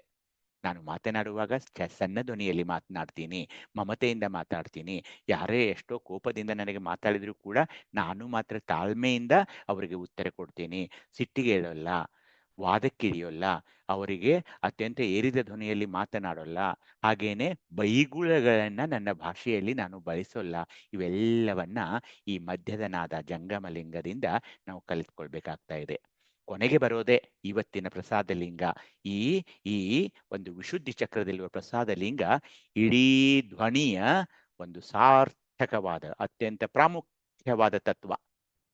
ಹೀಗಾಗಿ ವೈಖರಿ, ಅವರ ಮಾತಾಡೋ ವೈಖರಿ ತುಂಬಾ ಚೆನ್ನಾಗಿದೆ, ಅವರ ವೈಖರಿ ಚೆನ್ನಾಗಿದೆ ಅಂತ ಮಾತಾಡ್ತಾರೆ ನೋಡಿ. ಅಂದ್ರೆ ಇಲ್ಲಿ ಏನಾಗುತ್ತೆ, ಮೂರ್ತ ಸ್ವರೂಪಕ್ಕೆ ಬಂದ್ರೆ ನೀವು ಮಾತಾಡೋಕ್ ಶುರು ಮಾಡಿಬಿಡ್ತೀರಾ. ಉಚ್ಚರಿತನಾದ ನೀವು ಈಗ ಜಾಗೃತವಾಗಿ ಮಾತಾಡಬೇಕು. ಅಲ್ಲೆಲ್ಲ ಒಳಗಿದ್ರಿ ನೀವು, ಮನಸ್ಸಿನಲ್ಲಿ ಏನೇನೋ ಅಂದ್ಕೊಳ್ತಿದ್ರಿ. ಇಲ್ಲಿ ಹಾಗಲ್ಲ, ಈಗ ವ್ಯಕ್ತ ಮಾಡೋರಿದ್ದೀರಿ ನೀವು. ಎಚ್ಚರದಿಂದ ಮಾತಾಡಬೇಕು ನೀವು ಈಗ, ಏಕೆಂದ್ರೆ ಈಗ ಹೊರಗೆ ಬರೋರಿದ್ದೀರಿ ನೀವು. ಇದು ನಾದದ ಅಂತಿಮ ಸ್ಥಿತಿ. ಇಲ್ಲಿ ಗಂಟಲು, ಬಾಯಿ, ಸ್ವರತಂತು, ಇವೆಲ್ಲ ಧ್ವನಿ ಪೆಟ್ಟಿಗೆ, ಇವೆಲ್ಲವೂ ಇಲ್ಲಿ ಈ ಒಂದು ಕ್ರಿಯೆಯಲ್ಲಿ ಭಾಗವಹಿಸ್ತಾ ಇವೆ. ಯಾಕಂದ್ರೆ ಗಂಟಲಿಗೆ ಬರುತ್ತೆ ಈಗ ನನ್ನ ವಾಯು, ಆ ಜಂಗಮಲಿಂಗದ ವಾಯು ಶ್ವಾಸನಾಳದ ಮುಖಾಂತರ ಧ್ವನಿ ಪೆಟ್ಟಿಗೆಯ ಮೂಲಕ ತಾಳೋಷ್ಟ ಸಂಪುಟ ಅಂತ ಏನು ಅಲ್ಲಮ ಪ್ರಭುದೇವರು ಹೇಳಿದ್ರಲ್ಲ, ಅದೇ ಈ ಪ್ರಸಾದ ಲಿಂಗದ ಒಂದು ವಾಸ್ತವ್ಯ ಯಾವುದು ತಾಳೋಷ್ಟ ಸಂಪುಟ. ಹೀಗಾಗಿ ನಾನು ಏನು ಮಾತಾಡ್ತೀನೋ ಈಗ ಶಬ್ದಗಳ ಮೂಲಕ ಹೊರಗೆ ಬರೋದಿದೆ. ಸುಂದರವಾದ, ಸರಳವಾದ, ಎಲ್ಲರಿಗೂ ಅಪ್ಯಾಯಮಾನವಾದ ಶಬ್ದಗಳನ್ನು ಉಪಯೋಗಿಸಿ ನನ್ನ ವಾಕ್ಯ ರಚನೆ ಮಾಡಿ ನಾನು ಹೊರಗೆ ಅವುಗಳನ್ನು ಬಿಡಬೇಕಾಗ್ತಾ ಇದೆ. ಇದು ನಾದದ ಅಂತಿಮ ಸ್ಥಿತಿಯಾಗಿದೆ ಬಂದಿಗಳು. ಹೀಗಾಗಿ ಪ್ರಸಾದ ಲಿಂಗದ ಆರಾಧನೆ ಅಂದ್ರೆ ಏನು ಗೊತ್ತಾ? ನೀವು ತುಂಬಾ ಚೆನ್ನಾಗಿ ಮಾತಾಡ್ತೀರಿ, ತುಂಬಾ ಚೆನ್ನಾಗಿ ಮಾತಾಡ್ತೀರಿ. ಅಯ್ಯೋ ಅವ್ರು ಎಷ್ಟು ಚೆನ್ನಾಗಿ ಮಾತಾಡ್ತಾರ್ರಿ, ಅವ್ರು ಎಷ್ಟು ಚೆನ್ನಾಗಿ ಇದನ್ನ ಮಾಡ್ತಾರ್ರಿ, ಇದು ಬರಬೇಕು. ಇಲ್ದಿದ್ರೆ ಏನ್ ಮಾತಾಡ್ತಾರ್ರಿ ಅವರು, ಎಷ್ಟೊಂದು ಕೋಪಿಸ್ಕೊಳ್ತಾರೆ, ಎಷ್ಟು ಬೈತಾರೆ, ಈ ತರದ ಅಂದ್ರೆ ಏನು? ಪ್ರಸಾದ ಲಿಂಗದ ಆರಾಧನೆ ಆಗ್ತಾ ಇಲ್ಲ. ಪ್ರಸಾದ ಲಿಂಗದ ಆರಾಧನೆಯಾದವರು ತಗ್ಗಿದ ಧ್ವನಿಯಲ್ಲಿ ಸುಂದರವಾದ, ಅತ್ಯಂತ ಸರಳವಾದ ಶಬ್ದಗಳಿಂದ ತಮ್ಮ ಭಾವನೆಗಳನ್ನ ವ್ಯಕ್ತ ಮಾಡ್ತಾರೆ. ಹಾಗೇನೆ ಯಾವುದನ್ನು ನಿರಾಕರಿಸೋದಿದೆಯಲ್ಲ ಅದನ್ನ ಅತ್ಯಂತ ಮನಸ್ಸಿಗೆ ನೋವು ಹಾಗೆ ಅವ್ರು ಹೇಳೋಲ್ಲ. ಅದು ಹೀಗಿರಬಹುದಾ, ನನ್ನ ಪ್ರಕಾರ ಅದು ಹೀಗನ್ನಿಸ್ತಾ ಇದೆ ನೋಡಿ ಅಂತ ಒಂದು ಒಂದು ಹೇಗಂದ್ರೆ ಅದು ಕಿಂಕರತ್ವ ಭಾವನೆಯಲ್ಲಿಯೇ ನನ್ನ ನನ್ನ ವ್ಯಾಖ್ಯಾನಗಳನ್ನ ನಾನು ಹೇಳಬೇಕು, ನನ್ನ ಒಂದು ಭಾವನೆಗಳನ್ನ ವ್ಯಕ್ತಪಡಿಸಬೇಕು ಹೊರತು ಬೇರೆಯವರ ಮನಸ್ಸು ನೋಯಿಸುವ ಹಾಗೆ ನಾನು ಮಾತನಾಡಬಾರ್ದಾಗುತ್ತೆ. ಈಗ ಒಂದು ಅಡಿಗೆ, ನಿಮ್ಗೆ ಯಾರೋ ಈಗ ಪ್ರಸಾದವನ್ನ ಬಡಿಸಿದ್ದಾರೆ, ಆ ಪ್ರಸಾದದಲ್ಲಿ ಏನೋ ಕೆಲವೊಂದು ತಪ್ಪುಗಳಿವೆ, ನ್ಯೂನತೆಗಳಿವೆ, ಅವುಗಳನ್ನ ಹೇಳೋ ಪರಿ ಹೇಗಿರ್ಬೇಕು, ಯಾಕೋ ಸ್ವಲ್ಪ ಸಾರಿನಲ್ಲಿ ಉಪ್ಪು ಜಾಸ್ತಿ ಅನಿಸ್ತಾ ಇದೆ ಅಂತ ಅವ್ರು ಕೇಳಿದರೆ, ನೀವಾಗಿಯೇ ಅಲ್ಲ, ಅವ್ರು ಕೇಳಿದ್ರೆ ಸ್ವಲ್ಪ ಯಾಕೋ ಉಪ್ಪು ಸಾರಿಗೆ ಜಾಸ್ತಿ ಅನಿಸ್ತಾ ಇದೆ ಕಣೆ, ಜಾಸ್ತಿ ಅನಿಸ್ತಿದೆಯಪ್ಪ ಅಂತ ಹೀಗೆ ಹೇಳಬಹುದೇ ಅರ್ಥ. ಏನು ನಿಮ್ಮ ತಾಯಿ ನಿಮಗೆ ಸಾರು ಮಾಡೋಕೆ ಕಲ್ಸಿಲ್ವೇನಮ್ಮ ಅಂದ್ರೆ ಅದು ಪ್ರಸಾದ ಲಿಂಗದ ಆರಾಧನೆ ಆಗಿಲ್ಲ ಅಂತ. ಹೀಗಾಗಿ ಶಬ್ದಗಳನ್ನ ಮಾತನಾಡುವಾಗ ನೀವು ಈ ಶಿವಯೋಗದ ವರ್ಗದಿಂದ ಏನು ಕಲಿಬೇಕಂದ್ರೆ ಇವತ್ತು ವೈಖರಿ, ಮಾತಿನ ವೈಖರಿ ಹೇಗಿದೆ, ಅದು ಉಚ್ಚರಿತನಾದ ಎಷ್ಟು ಚೆನ್ನಾಗಿ ನೀವು ಮಾತಾಡ್ಬೇಕಂದ್ರೆ ಜನ ನಿಮ್ಮ ಹತ್ರ ಓಡೋಡಿ ಬರಬೇಕು. ಅವರ ವಾಣಿಯನ್ನೇ ಕೇಳೋದ್ರಿಂದಲೇ ಮನಸ್ಸು ಎಷ್ಟೊಂದು ಪ್ರಶಾಂತವಾಗ್ತಾ ಇದೆ. ಹೀಗಾಗಿ ನೀವು ಹಿಂದೆ ಸಿದ್ದೇಶ್ವರ ಅಪ್ಪಗಳವರ ಪ್ರವಚನವನ್ನ ನೋಡಬಹುದು. ಅನೇಕ ದಾರ್ಶನಿಕರ ಯೂಟ್ಯೂಬ್ನಲ್ಲಿ ಇವತ್ತು ನೀವು ಅವರ ವಾಣಿಯನ್ನು ಕೇಳೋದಂದ್ರೆ ಏನು ಗೊತ್ತಾ? ಅವರ ಆ ಪ್ರಸಾದ ಲಿಂಗದಿಂದ ಆ ವಾಣಿ ಏನು ಬರ್ತಾ ಇದೆಯಲ್ಲ ನಿಮ್ಮ ಶ್ರೋತ್ರಗಳ ಮೇಲೆ, ಅದೊಂದು ಪ್ರಸಾದವಾಗಿಯೇ ಬರ್ತಾ ಇದೆ, ಶಬ್ದ ಪ್ರಸಾದವಾಗಿ ಬರ್ತಾ ಇದೆ. ಹೀಗಾಗಿ ಅನ್ನನಾಳ ಮತ್ತೆ ಶ್ವಾಸನಾಳದ ಒಂದು ಕೂಡುವ ಒಂದು ಸ್ಥಳದಲ್ಲಿ ಪ್ರಸಾದ ಲಿಂಗ ಇರ್ತಾ ಇರೋದ್ರಿಂದ ಪ್ರಸಾದ ಲಿಂಗಕ್ಕೆ ಮತ್ತು ಈ ವಿಶುದ್ಧಿ ಚಕ್ರಕ್ಕೆ ಅಪಾರವಾದ ಒಂದು ಮಹತ್ವವನ್ನ ನಮ್ಮ ಶರಣರು ಕೊಟ್ಟಿದ್ದಾರೆ ಬಂಧುಗಳೇ. ಏಕೆಂದ್ರೆ ಇಡೀ ಸಂವಹನ ಅಂದ್ರೆ ಮಾತನಾಡುವುದು, ಭಾಷೆ, ನೀವು ಉಪಯೋಗಿಸುವ ಶಬ್ದಗಳು, ನೀವು ಬಳಸುವ ವಾಕ್ಯಗಳು, ನೀವು ರಚಿಸುವ ವಾಕ್ಯಗಳು, ಇವೆಲ್ಲವೂ ಈ ಪ್ರಸಾದ ಲಿಂಗದ ಮುಂದೆ ಆಗ್ತಾ ಇವೆ. ಹೀಗಾಗಿ ಆ ಪರ ಅನ್ನೋದ್ರಲ್ಲಿ ನನ್ನ ವಿಚಾರಗಳ ಬಿತ್ತನೆ ನಾನು ಮಾಡ್ತೀನಿ. ಪಶ್ಯಂತಿ ಅನ್ನೋದ್ರಲ್ಲಿ ಆ ಭಾಷೆ, ಅಲ್ಲಿರುವ ವಾಕ್ಯಗಳು, ಅವುಗಳನ್ನೆಲ್ಲ ನಾನು ನಿರ್ದೇಶನ ಮಾಡ್ತಾ ಇದ್ದೀನಿ. ಜಂಗಮ ಲಿಂಗಕ್ಕೆ ಬಂದಾಗ ನಾನು ಅತ್ಯಂತ ಶಾಂತಿಯುತವಾಗಿ ಅದನ್ನು ನಿಮ್ಮ ಮುಂದೆ ವ್ಯಕ್ತ ಮಾಡಬೇಕಾಗ್ತಾ ಇದೆ. ವೈಖರಿ ಎಂದಾಗ ಅತ್ಯಂತ ಸುಂದರವಾದ ಶಬ್ದಗಳಿಂದ ತಗ್ಗಿದ ಧ್ವನಿಯಲ್ಲಿ ಅದನ್ನ ನಿಮ್ಮ ಒಳಗೆ ಪ್ರವೇಶ ಮಾಡಲು ನಿಮ್ಮ ಕಿವಿಗಳ ಮೂಲಕ ನಾನು ನನ್ನ ಒಂದು ವ್ಯಾಖ್ಯಾನವನ್ನ ನಿಮಗೆ ಪ್ರಸಾದ ರೂಪದಲ್ಲಿ ಕೊಡ್ತಾ ಇದ್ದೀನಿ. ನೀವು ಕೂಡ ನಿಮ್ಮ ಕಿವಿಗಳಿಂದ ಅಲ್ಲಿ ಅಂದ್ರೆ ನಿಮ್ಮ ಕಿವಿಗಳ ಮೂಲಕವಾಗಿಯೇ ಈ ಶಬ್ದ ಪ್ರಸಾದವನ್ನ ತೆಗೆದುಕೊಳ್ತಾ ಇದ್ದೀರಿ ಅಂತ ಇಡೀ ವಿಶುದ್ಧಿ ಚಕ್ರದಲ್ಲಿರುವ ಪ್ರಸಾದಿ ಲಿಂಗಕ್ಕೆ ಅಲ್ಲಿ ಅನ್ನ ಸೇವನೆ ಇರಬಹುದು, ವಾಯು ಸೇವನೆ ಇರಬಹುದು, ಹಾಗೇನೆ ಕೇಳೋದಿರಬಹುದು, ಹೇಳೋದಿರಬಹುದು. ಇವೆಲ್ಲ 4 ಪ್ರಕ್ರಿಯೆಗಳು ಈ ವಿಶುದ್ಧಿ ಚಕ್ರದಲ್ಲಿರುವ ಪ್ರಸಾದ ಲಿಂಗದಿಂದ ಆಗ್ತಾ ಇವೆ. ಹೀಗಾಗಿ ಚನ್ನಬಸವಣ್ಣನವರು ಎಷ್ಟು ಚೆನ್ನಾಗಿ ಹೇಳಿದ್ರು, ಶರಣಂಗೆ ಆಕಾಶವೇ ಅಂಗ, ಆ ಅಂಗಕ್ಕೆ ಸುಜ್ಞಾನವೇ ಹಸ್ತ, ಆ ಹಸ್ತಕ್ಕೆ ಶಿವ ಸಾಧಾಕ್ಯ, ಆ ಸಾಧಾಕ್ಯಕ್ಕೆ ಪರಾಶಕ್ತಿ, ಆ ಶಕ್ತಿಗೆ ಪ್ರಸಾದವೇ ಲಿಂಗ, ಆ ಲಿಂಗಕ್ಕೆ ಶಾಂತ್ಯಾತೀತವೇ ಕಳೆ, ಆ ಕಳೆಗೆ ಶ್ರೋತ್ರೇಂದ್ರಿಯವೇ ಮುಖ, ಆ ಮುಖಕ್ಕೆ ಸುಶಬ್ದ ದ್ರವ್ಯಗಳನ್ನು ರೂಪ ರುಚಿ ತೃಪ್ತಿಯನ್ನರಿದು ಆನಂದ ಭಕ್ತಿಯಿಂದ ಅರ್ಪಿಸಿ ಆ ಸುಶಬ್ದ ಪ್ರಸಾದವ ಭೋಗಿಸಿ ಸುಖಿಸುತ್ತೇನು ಅಂತ ಈ ಸ್ಥಳದ ಬಗ್ಗೆ ನಮ್ಮ ಚನ್ನಬಸವಣ್ಣನವರು ಹೇಳಿದರು. ಇಲ್ಲಿ ಏನಿದೆ ಅಂದ್ರೆ ಯಾವುದು ಪರಾಶಕ್ತಿ ಅಂದ್ರೆ ಏನು? ಚಿಚ್ಛಕ್ತಿಯ ಹೊರ ಆವರಣವೇ ಪರಾಶಕ್ತಿಯಾಗಿದೆ. ಇನ್ನು ಒಂದೇ ಸ್ಥಳಕ್ಕೆ ನಾವು ಮುಂದಿನ ಸ್ಥಳಕ್ಕೆ ಅಂದ್ರೆ ಆಜ್ಞಾಚಕ್ರದಲ್ಲಿರುವ ಚಿಚ್ಛಕ್ತಿಗೆ ಹೋಗೋರಿದ್ದೀವಲ್ಲ, ಈ ಪರಾಶಕ್ತಿಯನ್ನು ನಾವು ಅಳವಡಿಸಿಕೊಳ್ಬೇಕಾಗ್ತಾ ಇದೆ. ಹೀಗಾಗಿ ಮಡಿವಾಳ ಮಾಚಿದೇವರು ಆಚಾರಲಿಂಗ, ಗುರುಲಿಂಗ, ಶಿವಲಿಂಗ, ಜಂಗಮಲಿಂಗ, ಪ್ರಸಾದಲಿಂಗ, ಮಹಾಲಿಂಗ, ಇಷ್ಟ, ಪ್ರಾಣ, ಭಾವವೆಂಬ ಲಿಂಗಗಳು ತಾವೇ ಆ ಬಸವಣ್ಣನಿಂದಾದ ಕಾರಣ ಕಲಿದೇವರಲ್ಲಿ ಅಹೋರಾತ್ರಿಯೊಳೆದ್ದು ಬಸವಣ್ಣನ ಶ್ರೀಪಾದಕ್ಕೆ ನಮೋ ನಮೋ ಎನ್ನುತ್ತಿರುದೆನು ಅನ್ನುವಾಗ ನಾವು ಈ ನಮ್ಮ ಗುರುದೇವರ ಬಸವಣ್ಣನವರಿಂದ ಈ ಎಲ್ಲ ಒಂದು ಶಿವಜ್ಞಾನವನ್ನ ಪಡಿತಾ ಇರೋದ್ರಿಂದ ಅವರೇ ನಮ್ಮ ಗುರು, ಅವರೇ ನಮ್ಮ ಗುರುವರರು, ಅವರೇ ನಮ್ಮ ಗುರುವರೇಣ್ಯರು ಅಂತ ಹೇಳಿ ಗುರುವರಿಗೆ ಇದನ್ನೆಲ್ಲವನ್ನ ಎಲ್ಲ ಈ ವಚನಕಾರರನ್ನ, ಶರಣರನ್ನ, ಶರಣೆಯರನ್ನ ಒಟ್ಟು ಒಂದು ಸ್ಥಾನದಲ್ಲಿ ತಂದು ಇಂತಹ ಸುಮಧುರವಾದ ವಚನಗಳನ್ನ ಏನು ಬರೆದು ನಮಗೆ ಕೊಟ್ಟಿದ್ದಾರಲ್ಲ, ಅದಕ್ಕೆ ಏನಂದ್ರು, ಆ ಬಸವಣ್ಣನಿಂದಾದ ಕಾರಣ ಕಲಿದೇವರಲ್ಲಿ ಅಹೋರಾತ್ರಿಯೊಳೆದ್ದು ಅಂದ್ರೆ ಏನು, ಯಾವಾಗಲೂ 24x7 ನಾನು ಗುರುವರರಿಗೆ ಶ್ರೀಪಾದಕ್ಕೆ ನಮೋ ನಮೋ ಎನ್ನುತ್ತಿರುತ್ತೇನು ಅನ್ನೋದೇನಿದೆಯಲ್ಲ, ಅದು ಅತ್ಯಂತ ಒಂದು ಸಮರ್ಪಕವಾದ ವಚನ ಇಲ್ಲಿ ಬರ್ತಾ ಇದೆ. ಹೀಗೆ ಇದು ಹೇಗಿದೆ ನೋಡಿ, ಗಂಟಲಲ್ಲಿ ಯ ಅಕ್ಷರ, ಪ್ರಣವಾಕ್ಷರ ಯ ಇದೆ, ಇದರ ಒಂದು ಚಕ್ರ ಹೇಗೆ ಅದು ಅಂತಾ ಇದೆ. ಇಲ್ಲಿ ಹಂ ಕ್ಷಮ್ ಅಂತಾನು ಬರ್ತಾರೆ, ಆದ್ರೆ ನಮ್ಮ ಶರಣರ ಪ್ರಕಾರ ಇಲ್ಲಿರುವ 2 ಅಕ್ಷರ 2 ದಳ ಅದು ಹಂ ಕ್ಷಮ್ ಅಂತಾನು ಹಂ ಅಂತಾನು ಒಂದು ಅಂತಾರೆ ಇಲ್ಲಿ, ಆದ್ರೆ ನಮ್ಮ ಶರಣರು ಯ ಅಕ್ಷರವನ್ನ ಇಲ್ಲಿ ಪ್ರಣವಾಕ್ಷರವಾಗಿ ಕೊಟ್ಟಿರೋದ್ರಿಂದ ನಾವು ಅದನ್ನೇ ಪಠಿಸೋಣ ಅಂತ ಹೇಳಿ, ಇಲ್ಲಿ ನೀವು ಇದನ್ನ ನೋಡೋದಾದ್ರೆ ಈ ಹೇಗೆ ಈ ಇವು ಎಲ್ಲ ಅಂದ್ರೆ ಏನಾಗ್ತಾ ಇದೆ ಇಲ್ಲಿ ಅಂದ್ರೆ, ನಾನು ಕಂಠಕ್ಕೆ ಬಂದಾಗ ಅದನ್ನೇ ನಾವು ಇದೀಗ ಮಾತಾಡಿದ್ವಿ, ಪರ, ಪಶ್ಯಂತಿ, ಮಧ್ಯಮ, ವೈಖರಿ ಅಂತ. ಅದಕ್ಕೇನಾಯ್ತು, ಶರಣರು ತಾವೆಲ್ಲ ಒಂದು ಸ್ವಲ್ಪ ಲಕ್ಷ್ಯ ಕೊಟ್ಟು ಕೇಳಬೇಕು. ಶರಣರು ಏನಂದ್ರೆ ಅಂದ್ರೆ ಮಾತೆಂಬುದು ಜ್ಯೋತಿರ್ಲಿಂಗ, ನಮ್ಮ ಮಾತುಗಳು ಜ್ಯೋತಿರ್ಲಿಂಗ ಅಂತ ಅಂದ್ಬಿಟ್ರು ಅಲ್ಲಂ ಪ್ರಭುದೇವರು. ಮಾತೆಂಬುದು ಜ್ಯೋತಿರ್ಲಿಂಗ, ಸ್ವರವೆಂಬುದು ಪರತತ್ವ.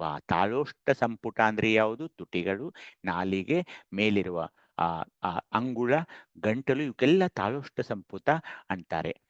ತಾಳೋಷ್ಟ ಸಂಪುಟವೆಂಬುದು ನಾದ ಬಿಂದು ಕಳಾತೀತ, ಅಂದ್ರೆ ಮಾತುಗಳಿಗೆ ಅಷ್ಟೊಂದು ಮಹತ್ವವನ್ನ, ನಾದ ಬಿಂದು ಕಳೆಗಳ ಸ್ವರೂಪವೇ ಮಾತುಗಳಾಗಿವೆ. ಹೀಗಾಗಿ ಶರಣನ ಮಾತುಗಳು ಮಾತೆಂಬುದು ಜ್ಯೋತಿರ್ಲಿಂಗ. ಹಾಗೇನೆ ಇಲ್ಲಿ ನೋಡಿ ಬಂಧುಗಳೇ, ನುಡಿದು ಸೂತಕಗಳಲ್ಲ. ಗುಹೇಶ್ವರನ ಶರಣರು ನುಡಿದು ಸೂತಕಿಗಳಲ್ಲ. ಅಂದ್ರೆ ನಮ್ಮ ಶಬ್ದಗಳು ಹೇಗಿರ್ಬೇಕಂದ್ರೆ ಅನವಶ್ಯಕವಾಗಿ, ನಿರರ್ಥಕವಾಗಿ ನಾವು ಮಾತನಾಡಬಾರದು. ಯಾಕೆಂದ್ರೆ ಶಬ್ದಗಳನ್ನ ಹಾಗೆ ಬಿಟ್ಟು ಬಿಡಬಾರದು. ಅವು ಅಂದ್ರೇನು, ಅನವಶ್ಯಕವಾಗಿ ಮಾತನಾಡೋದನ್ನ ನಾವು ಕಡಿಮೆ, ಎಲ್ಲಿ ಅವಶ್ಯಕತೆ ಇದೆಯೋ ಅಲ್ಲಿ ಮಾತನಾಡಬೇಕೇ ಹೊರತು ಎಲ್ಲದರಲ್ಲೂ ಮೂಗು ತೋರಿಸ್ತಾ ಹೋಗಬಾರ್ದು. ನಿಮ್ಮ ಅಭಿಪ್ರಾಯವನ್ನ ಕೇಳದೆ ಹಾಗೇನೆ ಮಾತಾಡೋದಿದೆಯಲ್ಲ, ಅದು ಅಷ್ಟು ನುಡಿದು ಸೂತಕೈಗಳಲ್ಲ. ಹೀಗಾಗಿ ನಾವು ಶರಣರ ಮಾತನ್ನ ಆಲಿಸಬೇಕು. ಸುಮ್ಮನೆ ಶಬ್ದ ಸೂತಕಿಗಳಾಗಬಾರ್ದು. ಸುಮ್ಮನೆ ಮಾತಾಡೋದು, ಗಂಟೆ ಮಾತಾಡೋದು, ಅದರಿಂದ ನಮ್ಮಲ್ಲಿರುವ ಚೈತನ್ಯಾತ್ಮಕ ಶಕ್ತಿ ಕುಂದುತ್ತಾ ಹೋಗ್ತಾ ಇದೆ. ಅನವಶ್ಯಕವಾಗಿ ಮಾತಾಡೋದು ಶರಣರ ಪರಂಪರೆಯಲ್ಲಿ ಬರೋಲ್ಲ. ಗುಹೇಶ್ವರನ ಶರಣರು ನುಡಿದು ಸೂತಕಿಗಳೆಲ್ಲ ಕೇಳ ಮರುಳೆ ಅಂತ ಹೇಳಿ. ಹಾಗೇನೆ ಇವೆಲ್ಲ ಅಕ್ಷರಗಳಿವೆ ನೋಡಿ ಬಾಯಲ್ಲಿ, ಆ ಈ ಅವೆಲ್ಲ ಆಕಾಶ ನಾಡಿಯಿಂದ ಅಲ್ಲಿ ಬರ್ತಾ ಇವೆ ಅನ್ನೋದನ್ನ ತಾವು ನೋಡಿದಿರಿ. ಅದನ್ನೆಲ್ಲ ನಾವು ಹಿಂದೆ ನಾಡಿಗಳ ಮೂಲಕ ಹೇಗೆ ಶಬ್ದಗಳು ಬರ್ತಾ ಇದೆ ಅನ್ನೋದನ್ನ ನೋಡಿದ್ವಿ. ಈಗ ನಾನು ಇಲ್ಲಿಗೆ ನಿಲ್ಲಿಸಿ ನಿಮಗೆ ಮತ್ತೆ ಇದಕ್ಕೆ ಹೋಗ್ತೀನಿ. ಏನಂದ್ರೆ ನಮ್ಮ ಅಂಗಗಳು, ತತ್ವಗಳು, ಇವೆಲ್ಲ ನಾವು ಮಾತಾಡ್ತಾ ಇದ್ವಿ. ಭಕ್ತಿಗಳ ಬಗ್ಗೆ ನಾವು ಹೋದ ಸಾರಿ ಮಾತಾಡ್ತಾ ಇದ್ವಿ. ಈಗ ನಾವು ಎಲ್ಲಿಗೆ ಬಂದಿದೀವಿ ಅಂದ್ರೆ ಪರಿಪೂರ್ಣ ಭಕ್ತಿ. ಪರಿಪೂರ್ಣ ಭಕ್ತಿ ಎಲ್ಲಿದೆ? ಇಲ್ಲಿ ನೋಡಿ, ಆಜ್ಞಾ ಚಕ್ರದ ಆಜ್ಞಾ ಚಕ್ರದಲ್ಲಿ ಸಮರಸ ಭಕ್ತಿ ನೋಡಿ. ಇದೆಲ್ಲ ನಿಮಗೆ ಹೇಳಿದ್ದೆ ನಾನು, ಇನ್ನೊಮ್ಮೆ ಸುಮ್ಮನೆ ತೋರಿಸ್ತೀನಿ.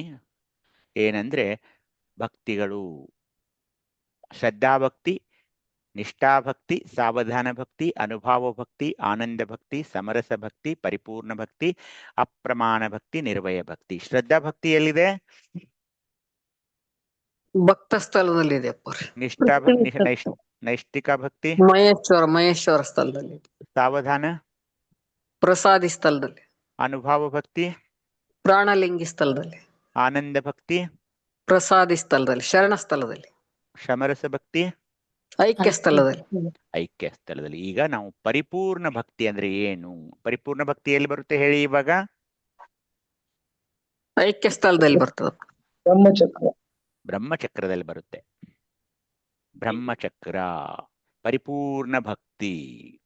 ಬ್ರಹ್ಮಚಕ್ರಕ್ಕೆ ಬಂದ್ವಿ ಇಲ್ಲಿ. ಈಗ ನಾವು ಐಕ್ಯ ಸ್ಥಳದಲ್ಲಿ ಅಲ್ಲೆಲ್ಲ ನೋಡ್ಕೊಂಡು ಈಗ ಪರಿಪೂರ್ಣ ಭಕ್ತಿ ಅಂದ್ರೆ ಏನು, ಸುಮ್ಮನೆ ಇದನ್ನ ಅಂದ್ರೆ ಐಕ್ಯ ಸ್ಥಳದ ಒಳಗಡೆ ಅಲ್ಲಿ ತನಕ ಅರ್ಥ ಮಾಡ್ಕೊಂಡ್ರೆ ಸಾಕು. ಆದ್ರೂ ಕೂಡ ಈ ಭಕ್ತಿಗಳ ಬಗ್ಗೆ ನಾವು ಸ್ವಲ್ಪ ಅಭ್ಯಾಸನ ಮಾಡಲೇಬೇಕು, ಪೂರ್ಣವಾಗಿ ಮುಗಿಸಬೇಕು. ಎಲ್ಲಿ ನೀವು ಬ್ರಹ್ಮಚಕ್ರಕ್ಕೆ ಬಂದಾಗ ಅಲ್ಲಿರುವ ಲಿಂಗ ಯಾವುದು? ಇಷ್ಟಲಿಂಗಪ್ಪ ರೀ. ನಿಷ್ಕಲ ಲಿಂಗ, ಅದುವೇ ಇಷ್ಟಲಿಂಗ. ಅಲ್ಲಿರುವ 2 ಲಿಂಗಗಳು ಯಾವುವು? ನಿರಂಜನ ಲಿಂಗ, ಆಚಾರಲಿಂಗ, ಗುರುಲಿಂಗ. ಹಾ, ಆಚಾರಲಿಂಗ ಗುರುಲಿಂಗ ಅಂದ್ರೇನೆ ನಿಷ್ಕಲಲಿಂಗ. ಹಾಗೇನೆ ನಿಷ್ಕಲಲಿಂಗವೇ ಇಷ್ಟಲಿಂಗ. ಈ ಇಕ್ವೇಶನ್ ಮರಿಬೇಡಿ.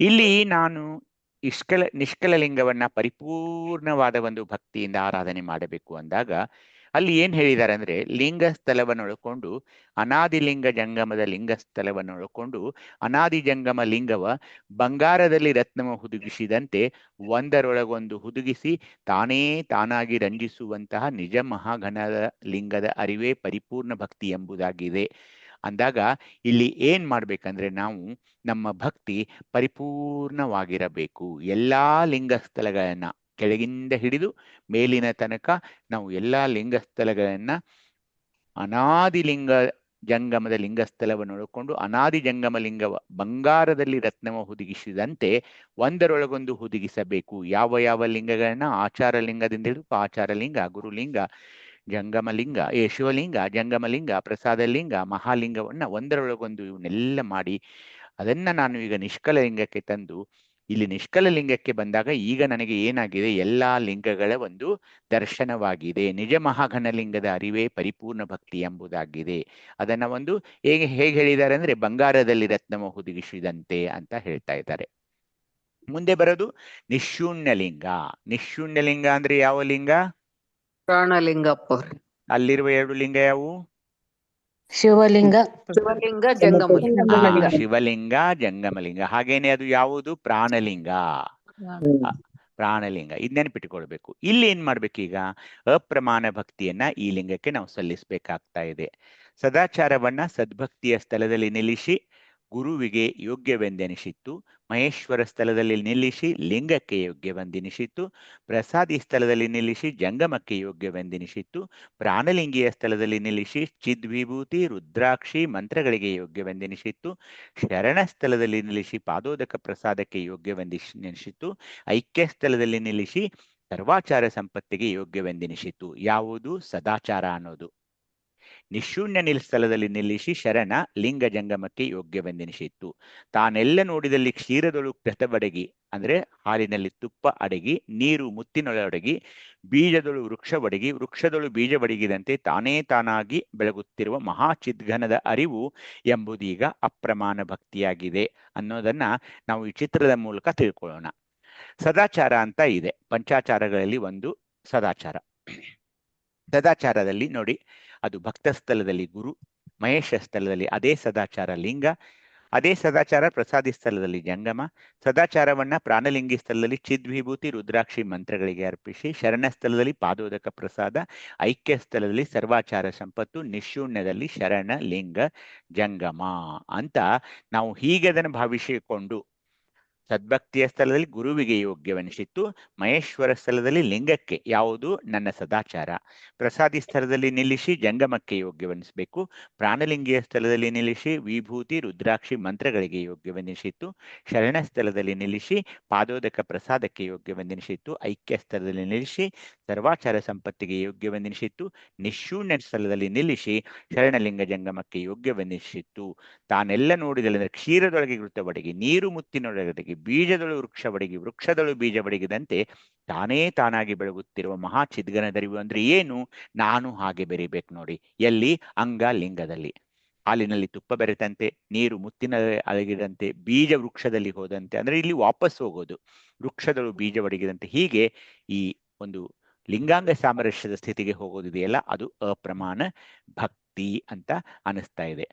ಅಲ್ಲಿಂದ ಮುಂದೆ ನಾವು ನಿರ್ವಯ ಭಕ್ತಿಗೆ ಬರ್ತೀವಿ. ಯಾವುದದು? ನಿರಂಜನ ಲಿಂಗ. ನಿರಂಜನ ಲಿಂಗ ಅಂದ್ರೆ ಯಾವ ಲಿಂಗ? ಭಾವಲಿಂಗಪ್ಪರ್ ಭಾವಲಿಂಗ. ಅಲ್ಲಿರುವ 2 ಲಿಂಗಗಳು ಪ್ರಸಾದಲಿಂಗ ಮಹಾಲಿಂಗ. ಪ್ರಸಾದಲಿಂಗ, ಮಹಾಲಿಂಗ, ಭಾವಲಿಂಗ. ಇಷ್ಟು ತಿಳ್ಕೊಬೇಕು ನೋಡಿ. ಇಲ್ಲಿ ನಿರ್ವಯ ಭಕ್ತಿಯನ್ನ ಕಂಗಳ ಮಧ್ಯದಲ್ಲಿ ಬೆಳಗುವ ಆ ವರ್ಣ ಆಚಾರದ ಸ್ಥಳಕುಳಗಳನ್ನ ಮನಕ್ಕೆ ತೋರಿ ಮನದ ಮಧ್ಯದಲ್ಲಿ ನಿಜಸಂಗ ಸಮರಸದಿಂದ ತಾನೇ ತಾನಾಗಿ ಬೆಳಗುತ್ತಿರುವ ಮಹಾ ಚಿದ್ಘನ ಪರವಸ್ತುವಿನ ಅರಿವೆಂಬುದೀಗ ನಿರ್ವಯ ಭಕ್ತಿಯಾಗಿದೆ. ಕಂಗಳ ಮಧ್ಯದಲ್ಲಿ ಬೆಳಗುವ ವರ್ಣ ಅಂದಾಗ ಎಲ್ಲಿದ್ದೀರಾ ನೀವು? ಕಂಗಳ ಮಧ್ಯದಲ್ಲಿ ಬೆಳಗುವ ಆ ವರ್ಣ ಅಂದ್ರೆ ಏನು? ಕಂಗಳ ಮಧ್ಯದಲ್ಲಿ ಯಾವುದು ಲಿಂಗ ಬರ್ತಾ ಇದೆ? ಶಿವಲಿಂಗ. ಕಂಗಳ ಮಧ್ಯದಲ್ಲಿ ಮಹಾಲಿಂಗ. ಮಹಾಲಿಂಗ. ಶಿವಲಿಂಗ ಕೆಳಗೆ ಬರುತ್ತಮ್ಮ, ನಾಭಿ ಚಕ್ರದಲ್ಲಿ ಇರುತ್ತೆ ಶಿವಲಿಂಗ. ಕಂಗಳ ಮಧ್ಯದಲ್ಲಿ ಮಹಾಲಿಂಗ. ಆ ಮಹಾಲಿಂಗವನ್ನ ನೋಡ್ತಾ ನೋಡ್ತಾ ನೋಡ್ತಾ ಅದರ ಮುಖಾಂತರವೇ ನಾನು ನಿರಂಜನ ಲಿಂಗಕ್ಕೆ ಹೋಗ್ತಾ ಇದ್ದೀನಿ. ಇದು ಯಾವಾಗ್ಲೂ ಅರ್ಥ ಮಾಡ್ಕೋಬೇಕು ನೀವು. ಏನಂದ್ರೆ ಈ 3 ಲಿಂಗಗಳಿಗೆ ಹೋಗುವ ಹೈವೇ ಯಾವುದು ಅಂದ್ರೆ, ಅಥವಾ ರಸ್ತೆ ಅಥವಾ ಮಹಾಮಾರ್ಗ ಯಾವುದು ಅಂದ್ರೆ, ಮಹಾಲಿಂಗವನ್ನೇ ನೋಡ್ತಾ ಅಂತ ಅದನ್ನ ಪ್ರಾರ್ಥಿಸಿ ಮಹಾಲಿಂಗಕ್ಕೆ ಬೇಡ್ಕೊಳ್ಬೇಕು ನೀವು. ಏನು? ನನಗೆ ಈಗ ನಿಷ್ಕಲ ಲಿಂಗದ ದರ್ಶನ ಮಾಡಿಸು, ನನಗೆ ಈಗ ನಿಶೂನ್ಯ ಲಿಂಗದ ದರ್ಶನ ಮಾಡಿಸಬೇಕು, ನನಗೆ ಈಗ ದಯವಿಟ್ಟು ನಿರಂಜನ ಲಿಂಗದ ದರ್ಶನ ಮಾಡಬೇಕು ಅಂತ ಮಹಾಲಿಂಗಕ್ಕೆ ಬೇಡ್ಕೊಳ್ಳೋದಿದೆ. ಕೆಳಗಿನ ಲಿಂಗಗಳಿಗೂ ಕೂಡ ಮಹಾಲಿಂಗದ ಮೇಲೆ ಹೋಗಬೇಕು, ಮಹಾಲಿಂಗದ ಮುಖಾಂತರವೇ ಹೋಗಬೇಕು. ಮೇಲಿನ ಲಿಂಗಗಳಿಗೂ ಕೂಡ ನಾವು ಈ ಮಹಾಲಿಂಗದ ಮೂಲಕವೇ ಹೋಗಬೇಕು. ಹೇಗೆ ಹೋಗ್ತಾ ಇದೀವಿ ಹೇಳಿ? ನಮಃ ಶಿವಾಯ ಓಂ ಬಸವ, ನಮಃ ಶಿವಾಯ ಓಂ ಬಸವ, ನಮಃ ಶಿವಾಯ ಓಂ ಬಸವ. ನಿಷ್ಕಲಲಿಂಗಾಯ ನಮಃ, ನಿಷ್ಕಲಲಿಂಗಾಯ ನಮಃ, ನಿಷ್ಕಲಲಿಂಗಾಯ ನಮಃ. ನಿಷ್ಕಲಲಿಂಗಕ್ಕೆ ಶರಣು ಶರಣಾರ್ಥಿ, ನಿಷ್ಕಲಲಿಂಗಕ್ಕೆ ಶರಣು ಶರಣಾರ್ಥಿ, ನಿಷ್ಕಲಲಿಂಗಕ್ಕೆ ಶರಣು ಶರಣಾರ್ಥಿ. ಹಾಗೇನೆ ಮುಂದೆ ಹೋಗಿ ನಮಃ ಶಿವಾಯ ಓಂ ಬಸವ, ನಮಃ ಶಿವಾಯ ಓಂ ಬಸವ, ನಮಃ ಶಿವಾಯ ಓಂ ಬಸವ. ನಿಶೂನ್ಯಲಿಂಗಾಯ ನಮಃ, ನಿಶೂನ್ಯಲಿಂಗಾಯ ನಮಃ, ನಿಶೂನ್ಯಲಿಂಗಾಯ ನಮಃ.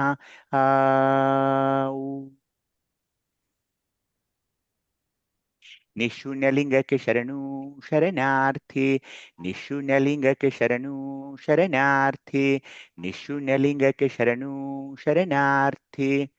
ನಮಃ ಶಿವಾಯ ಓಂ ಬಸವ, ನಮಃ ಶಿವಾಯ ಓಂ ಬಸವ, ನಮಃ ಶಿವಾಯ ಓಂ ಬಸವ. ನಿರಂಜನಲಿಂಗಾಯ ನಮಃ, ನಿರಂಜನಲಿಂಗಾಯ ನಮಃ, ನಿರಂಜನಲಿಂಗಾಯ ನಮಃ. ನಿರಂಜನಲಿಂಗಕ್ಕೆ ಶರಣು ಶರಣಾರ್ಥಿ, ನಿರಂಜನಲಿಂಗಕ್ಕೆ ಶರಣು ಶರಣಾರ್ಥಿ, ನಿರಂಜನಲಿಂಗಕ್ಕೆ ಶರಣು ಶರಣಾರ್ಥಿ ಅಂತ ಈ 3 ನಿಷ್ಕಲಲಿಂಗ, ನಿಶೂನ್ಯಲಿಂಗ, ನಿರಂಜನಲಿಂಗದ ಒಂದು ಪ್ರಾರ್ಥನೆಯನ್ನ ನಾವು ಮಾಡಬೇಕಾಗ್ತಾ ಇದೆ. ಆ ಇಷ್ಟಲಿಂಗದ ಮೇಲೆ ನಮ್ಮ ಹೊರದೃಷ್ಟಿಯನ್ನು ಇಟ್ಟು ಮಹಾಲಿಂಗದ ಮುಖಾಂತರವೇ ಈ 3 ಲಿಂಗಗಳ ದರ್ಶನವನ್ನು ನಾವು ಮಾಡಿಕೊಳ್ಬೇಕಾಗ್ತಾ ಇದೆ. ಆ ನೆತ್ತಿಯ ನಡುವೆ ಇರುವ ನಿಷ್ಕಲಲಿಂಗ, ಶಿಖಾಚಕ್ರದಲ್ಲಿರುವ ನಿಶೂನ್ಯಲಿಂಗ, ಹಾಗೇನೆ ಪಶ್ಚಿಮ ಚಕ್ರದಲ್ಲಿರುವ ಹಿಂದಿರುವ ನಿರಂಜನ ಲಿಂಗದ ಆರಾಧನೆಯನ್ನ ನಾವು ಹೀಗೆ ಈ ಮಂತ್ರಗಳ ಮೂಲಕ ಮಾಡಬೇಕಾಗ್ತಾ ಇದೆ. ಹೀಗಾಗಿ ಇಲ್ಲಿರುವ ಭಕ್ತಿಗಳನ್ನ ನಾವು ನೋಡಿದಾಗ ಭಕ್ತ, ಮಹೇಶ, ಪ್ರಸಾದಿ, ಪ್ರಾಣಲಿಂಗಿ, ಶರಣ, ಐಕ್ಯ, ನಿಷ್ಕಲ, ನಿಶೂನ್ಯ, ನಿರಂಜನ ಮೊದಲಾದ ಶರಣಗಣ ಮಧ್ಯದ ಅಂತರಾಳದಲ್ಲಿ ಸಾಕಾರ ಲೀಲೆಯಿಂದ ತನ್ನ ತಾನೇ ರಾರಾಜಿಸಿ ಅನಾದಿ ಶರಣ ಪರಾತ್ಪರ ಮೂರ್ತಿಗೆ ನವವಿಧ ಭಕ್ತಿಗಳಾಗಿರುತ್ತವೆ. ನೋಡಿ, ಎಲ್ಲ ಭಕ್ತಿಗಳನ್ನ ನೀವು ಈಗ ಅರ್ಥ ಮಾಡಿಕೊಂಡ್ರಿ. ಹೀಗಾಗಿ ಈ ಭಕ್ತಿಗಳನ್ನ ನಾವು ಆ ಮೊದಲಿನ ಭಕ್ತಿಗಳಿವೆ ನೋಡಿ, ನಿಷ್ಠಾಭಕ್ತಿ, ಶ್ರದ್ಧಾಭಕ್ತಿ, ನಿಷ್ಠಾಭಕ್ತಿ, ಅವನ್ನೆಲ್ಲ ಸರಿಯಾಗಿ ಅರ್ಥ ಮಾಡಿಕೊಳ್ಳಬೇಕು. ಆ ನಂಬಿಕೆ, ಅಪರಿಮಿತ ವಿಶ್ವಾಸ ಅದು ಇಲ್ಲಿದ್ರೆ ನಾವು ಶಿವಯೋಗದಲ್ಲಿ ಮುಂದುವರಿಯೋಕೆ ಆಗೋಲ್ಲ. ಈಗ ಈ ಭಕ್ತಿಗಳಿಗೆ ಪದಾರ್ಥಗಳು ಯಾವುವು ಅಂದ್ರೆ, ಗಂಧ ಪದಾರ್ಥ. ಎಲ್ಲಿದು ಗಂಧ ಪದಾರ್ಥ? ಎಲ್ಲಿ? ಆಚಾರಲಿಂಗ. ರಸ ಪದಾರ್ಥ ಗುರುಲಿಂಗ. ಮತ್ತೆ ಅಲ್ಲಿರುವ ಜ್ಞಾನೇಂದ್ರಿಯ ನಾಲಿಗೆ. ನಾಲಿಗೆ. ನಾಲಿಗೆ. ರೂಪ ಪದಾರ್ಥ ಅಂದಾಗ ಅಲ್ಲಿರುವ ಜ್ಞಾನೇಂದ್ರಿಯ ಯಾವುದು? ಲಿಂಗ ಯಾವುದು? ಕಣ್ಣು. ಮತ್ತೆ ಲಿಂಗ ಶಿವಲಿಂಗ. ಸ್ಪರ್ಶನ ಪದಾರ್ಥ ಅಂದಾಗ ಅಲ್ಲಿರುವ ಯಾವುದು ಜ್ಞಾನೇಂದ್ರಿಯ ಮತ್ತು ಲಿಂಗ? ಶಬ್ದ ಪದಾರ್ಥ ಅಂದಾಗ ಮಾತಾಡಿದ್ವಲ್ಲ, ಹಾ, ಶ್ರೋತ್ರ ಮತ್ತು ಪ್ರಸಾದಲಿಂಗ. ತೃಪ್ತಿ ಪದಾರ್ಥ ಅಂದಾಗ ಮಹಾಲಿಂಗ. ಆನಂದವೆಂಬ ಪದಾರ್ಥ ಅಂದಾಗ ನಿಷ್ಕಲಲಿಂಗ. ಶಿವಲಿಂಗ. ಪರಿಪೂರ್ಣ ಪದಾರ್ಥ ಅಂದಾಗ ನಿಶೂನ್ಯಲಿಂಗ, ಅವಿರಳ ಪದಾರ್ಥ ಅಂದಾಗ ಅದು ನಿರಂಜನ ಲಿಂಗ. ಈಗ ಸ್ವಲ್ಪ ಇವು ಏನಿದೆ ಅಂದ್ರೆ ನಾವು ಅದು ಗಂಧ ಅಂದ್ರೆ ಸುವಾಸನೆ, ಪರಿಮಳ ಆ ತರ ಇದೆ. ಆದರೆ ವಚನಕಾರರು ಶರಣರ ಪಾರಿಭಾಷಕ ಒಂದು ಭಾಷೆಯಲ್ಲಿ ಈಗ ಸುಮ್ಮನೆ ಮಾತಾಡೋದು ಅಂದ್ರೆ ಅದೇ ಅರ್ಥ. ಆದ್ರೆ ಇವ್ರೇನ್ ಹೇಳ್ತಿದ್ದಾರೆ ಅಂದ್ರೆ ಗಂಧ ಪದಾರ್ಥ ಅಂದ್ರೆ ಏನಂದ್ರೆ ನಮ್ಮ ಫಗು ಹಳಕಟ್ಟಿಯವರ ಪ್ರಕಾರ ಇಲ್ಲಿರುವ ಒಂದು ಪಂಚಮಹಾಭೂತ ಯಾವುದು ಭಕ್ತ ಸ್ಥಳದಲ್ಲಿ? ಇದು ಪೃಥ್ವಿ ತತ್ವ. ಪೃಥ್ವಿ ತತ್ವ. ಅವ್ರು ಏನ್ ಹೇಳ್ತಿದ್ದಾರೆ ಅಂದ್ರೆ ಚಿತ್ ಪೃಥ್ವಿಯ ಬೆವರು ಬಿಂದುಗಳಿಂದ ಜನಿತವಾಗಿ ಚತುರ್ವಿಧ ಇದಾದವರಿಗೆ ರುದ್ರ ನೈವೇದ್ಯವಾಗಿರುವುದಂತೂ ಗಂಧ ಪದಾರ್ಥವಾಗಿದೆ. ಚತುರ್ವಿಧ ರುದ್ರರಿಗೆ ನೈವೇದ್ಯವಾಗಿರುವಂತಹುದು ಗಂಧ ಪದಾರ್ಥವಾಗಿದೆ. ಇಲ್ಲಿ ಚತುರ್ವಿಧ 4 ದಳ ಇರ್ತವೆ. ಯಾವ ಅಕ್ಷರಗಳಿವೆ ಇಲ್ಲಿ? 4 ಅಕ್ಷರ. 4 ಹಾ. ಹೀಗಾಗಿ ಚಿತ್ ಪೃಥ್ವಿಯ ಬೆವರು ಬಿಂದುಗಳಿಂದ ಪೃಥ್ವಿ ತತ್ವ ಇರೋದ್ರಿಂದ ಅಲ್ಲಿ ಅದರ ಬೆವರು ಬಿಂದುಗಳಿಂದ ನೈವೇದ್ಯವಾಗಿರುವಂಥದ್ದು ಗಂಧ ಪದಾರ್ಥವಾಗಿದೆ ಅಂತ ಅವರ ಒಂದು ವ್ಯಾಖ್ಯಾನ ಇದೆ. ರಸ ಪದಾರ್ಥ ಅಂದ್ರೆ ಅಪ್ಪು. ಅಪ್ಪು ಅಂದ್ರೆ ಏನು? ಜಲತತ್ವ. ಜಲತತ್ವ. ಇಲ್ಲಿರುವ ಬೆವರು ಬಿಂದುಗಳಿಂದ ಜನಿತವಾದ ಷಡ್ವಿಧ ರುದ್ರರಿಗೆ ಅಂದ್ರೆ ಇಲ್ಲಿ 6 ದಳ ಇವೆ. ಅಕ್ಷರಗಳು ಯಾವುವು? 6 ದಳ ಷಡ್ವಿಧ ರುದ್ರ. ಈ ಷಡ್ವಿಧ ರುದ್ರರಿಗೆ ನೈವೇದ್ಯವಾಗಿರುವಂತೂ ರಸ ಪದಾರ್ಥವಾಗಿದೆ ಅಂತ ಹೇಳ್ತಿದ್ದಾರೆ. ರೂಪ ಪದಾರ್ಥ ಅಗ್ನಿಯ ಬೆವರು ಬಿಂದುಗಳು. ಯಾಕೆ ಇಲ್ಲಿ ಅಗ್ನಿ ತತ್ವ ಇದೆ. ಬೆವರು ಬಿಂದುಗಳಿಂದ ಜನಿತವಾದ ದಶವಿಧ ರುದ್ರರಿಗೆ. ದಶವಿಧ ರುದ್ರ ಇರು ಅಂದ್ರೆ 10 ದಳ ಯಾವಿವೆ ಇಲ್ಲಿ? ಅಕ್ಷರಗಳು ಯಾವುವು? ಢ ಧನ ಪಾಪ. ಇವು 10 ಅಕ್ಷರಗಳಿಗೆ ಇಲ್ಲಿ ದಶವಿಧ ರುದ್ರರಿಗೆ ನೈವೇದ್ಯವಾಗಿರುವಂತಹದ್ದು ರೂಪ ಪದಾರ್ಥ ಅಂತ ಆಯಿತು. ಈ ಗಂಧ ಪದಾರ್ಥ ಅನ್ನೋದರ ಅಲ್ಲಿ ಇರುವ ಒಂದು ಕರ್ಮೇಂದ್ರಿಯ ಯಾವುದು? ಗುದ. ರಸ ಪದಾರ್ಥದಲ್ಲಿರೋದು ಗುಹ್ಯ. ಮತ್ತೆ ರೂಪ ಪಾದ. ಪಾದ. ಹೀಗೆ ನೆನ್ಪಿಟ್ಕೊಳ್ಬೇಕು ನೋಡಿ ಎಲ್ಲ. ಸ್ಪರ್ಶನ ಪದಾರ್ಥ ವಾಯುವಿನ ಬೆವರ ಬಿಂದುಗಳಿಂದ ಜನಿತವಾದ ದ್ವಾದಶ ರುದ್ರ 12 ದಳಗಳಲ್ಲಿರುವ ಅಲ್ಲಿರುವ ಅಕ್ಷರಗಳು ಯಾವುವು? 12 ಅಕ್ಷರಗಳು ಹೇಳಿ ಬೇಗ ಬೇಗ.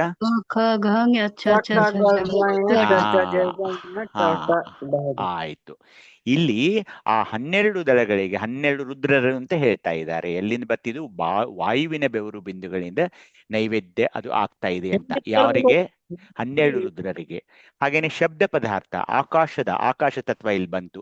ಬೆವರು ಬಿಂದುಗಳಿಂದ ಜನಿತವಾದ ಅಂದ್ರೆ ನಾವು ವಿಶುದ್ಧಿ ಚಕ್ರದಲ್ಲಿ ಇದೀವಿ. ಇಲ್ಲಿ ಆಕಾಶದ ಬೆವರು ಬಿಂದುಗಳಿಂದ ಜನಿತವಾದ ಷೋಡಶ ರುದ್ರರಿಗೆ ನೈವೇದ್ಯ. 16 ಅಕ್ಷರಗಳನ್ನು ನೀವು ನೋಡಿದ್ರೆ ಆಗ್ಲೇ ಈ ಅದೆಲ್ಲ ಗೊತ್ತಿದೆ ನಿಮಗೆ. ಷೋಡಶ ರುದ್ರರಿಗೆ ನೈವೇದ್ಯ. ತೃಪ್ತಿ ಪದಾರ್ಥ ಸೂರ್ಯನ ಬೆವರು ಬಿಂದುಗಳಿಂದ ಜನಿತವಾದ 2 ದಳ ಇಲ್ಲಿರ್ತಾ ಇದೆ. ಉಭಯ ರುದ್ರರಿಗೆ ನೈವೇದ್ಯವಾಗಿರುವ ತೃಪ್ತಿ ಪದಾರ್ಥ. ಆನಂದ ಪದಾರ್ಥ ಅಂದ್ರೆ ಚಂದ್ರನ ಬೆವರು ಬಿಂದುಗಳಿಂದ ಜನಿತವಾದ ಶತಸಹಸ್ರ ರುದ್ರರಿಗೆ ನೈವೇದ್ಯವಾಗಿರುವಂಥದ್ದು ಆನಂದ ಪದಾರ್ಥವಾಗಿದೆ ಅಂತ ಹೇಳ್ತಾ ಇದ್ದಾರೆ. ಪರಿಪೂರ್ಣ ಪದಾರ್ಥನು ಆತ್ಮನ ಬೆವರು ಬಂದಿಗಳಿಂದ ಜನಿತವಾದ ತ್ರಿವಿಧ ರುದ್ರರಿಗೆ ಅಂದ್ರೆ ಇದು ಶಿಖಾಚಕ್ರ 3 ದಳದಲ್ಲಿ ತ್ರಿವಿಧ ರುದ್ರರಿಗೆ ಇಲ್ಲಿ ಬ ಸ ಬ ಅಂತ ಅಕ್ಷರಗಳಿವೆ, ತಮಗೆ ಗೊತ್ತಿರಬೇಕು.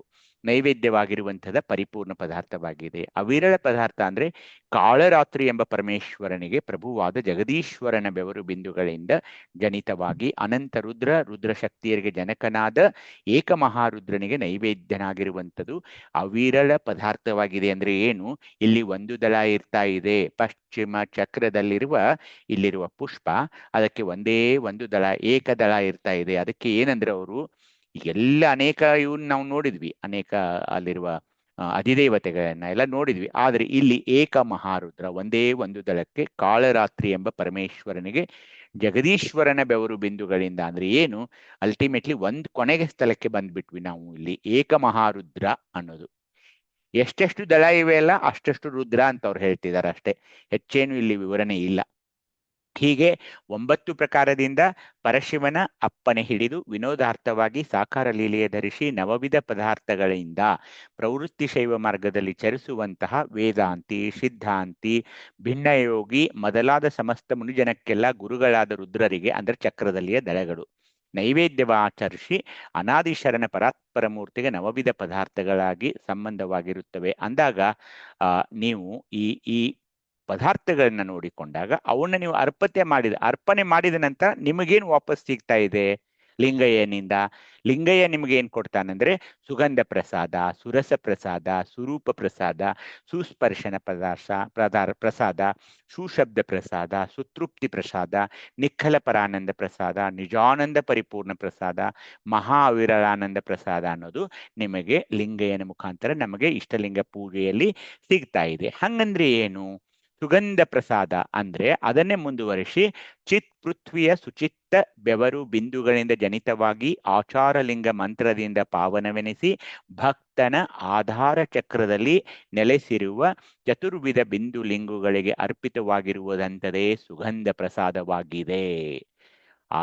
ನಾನು ಏನು ಪ್ರಸಾದವನ್ನ ಯಾರಿಗೆ ಅರ್ಪಿಸ್ತಾ ಇದ್ದೀನಿ ಅಂದ್ರೆ ಆಚಾರ ಲಿಂಗಕ್ಕೆ. ಇಲ್ಲಿ ಆಧಾರ ಚಕ್ರ, ಅಲ್ಲಿ ಆಚಾರ ಇದೆ, ಆಚಾರ ಲಿಂಗ ಇದೆ, ಹಾಗೇನೆ ಚತುರ್ವಿಧ ಬಿಂದು ಲಿಂಗಗಳಿಗೆ ನಾನು ನನ್ನ ಗಂಧ ಪ್ರಸಾದವನ್ನ ಇಲ್ಲಿ ಕೊಡ್ತಾ ಇದ್ದೀನಿ. ಅದು ಬಿಂದು ಲಿಂಗಗಳಿಗೆ ಅರ್ಪಿತವಾಗಿರುವಂಥದ್ದೇ ಸುಗಂಧ ಪ್ರಸಾದವಾಗಿದೆ.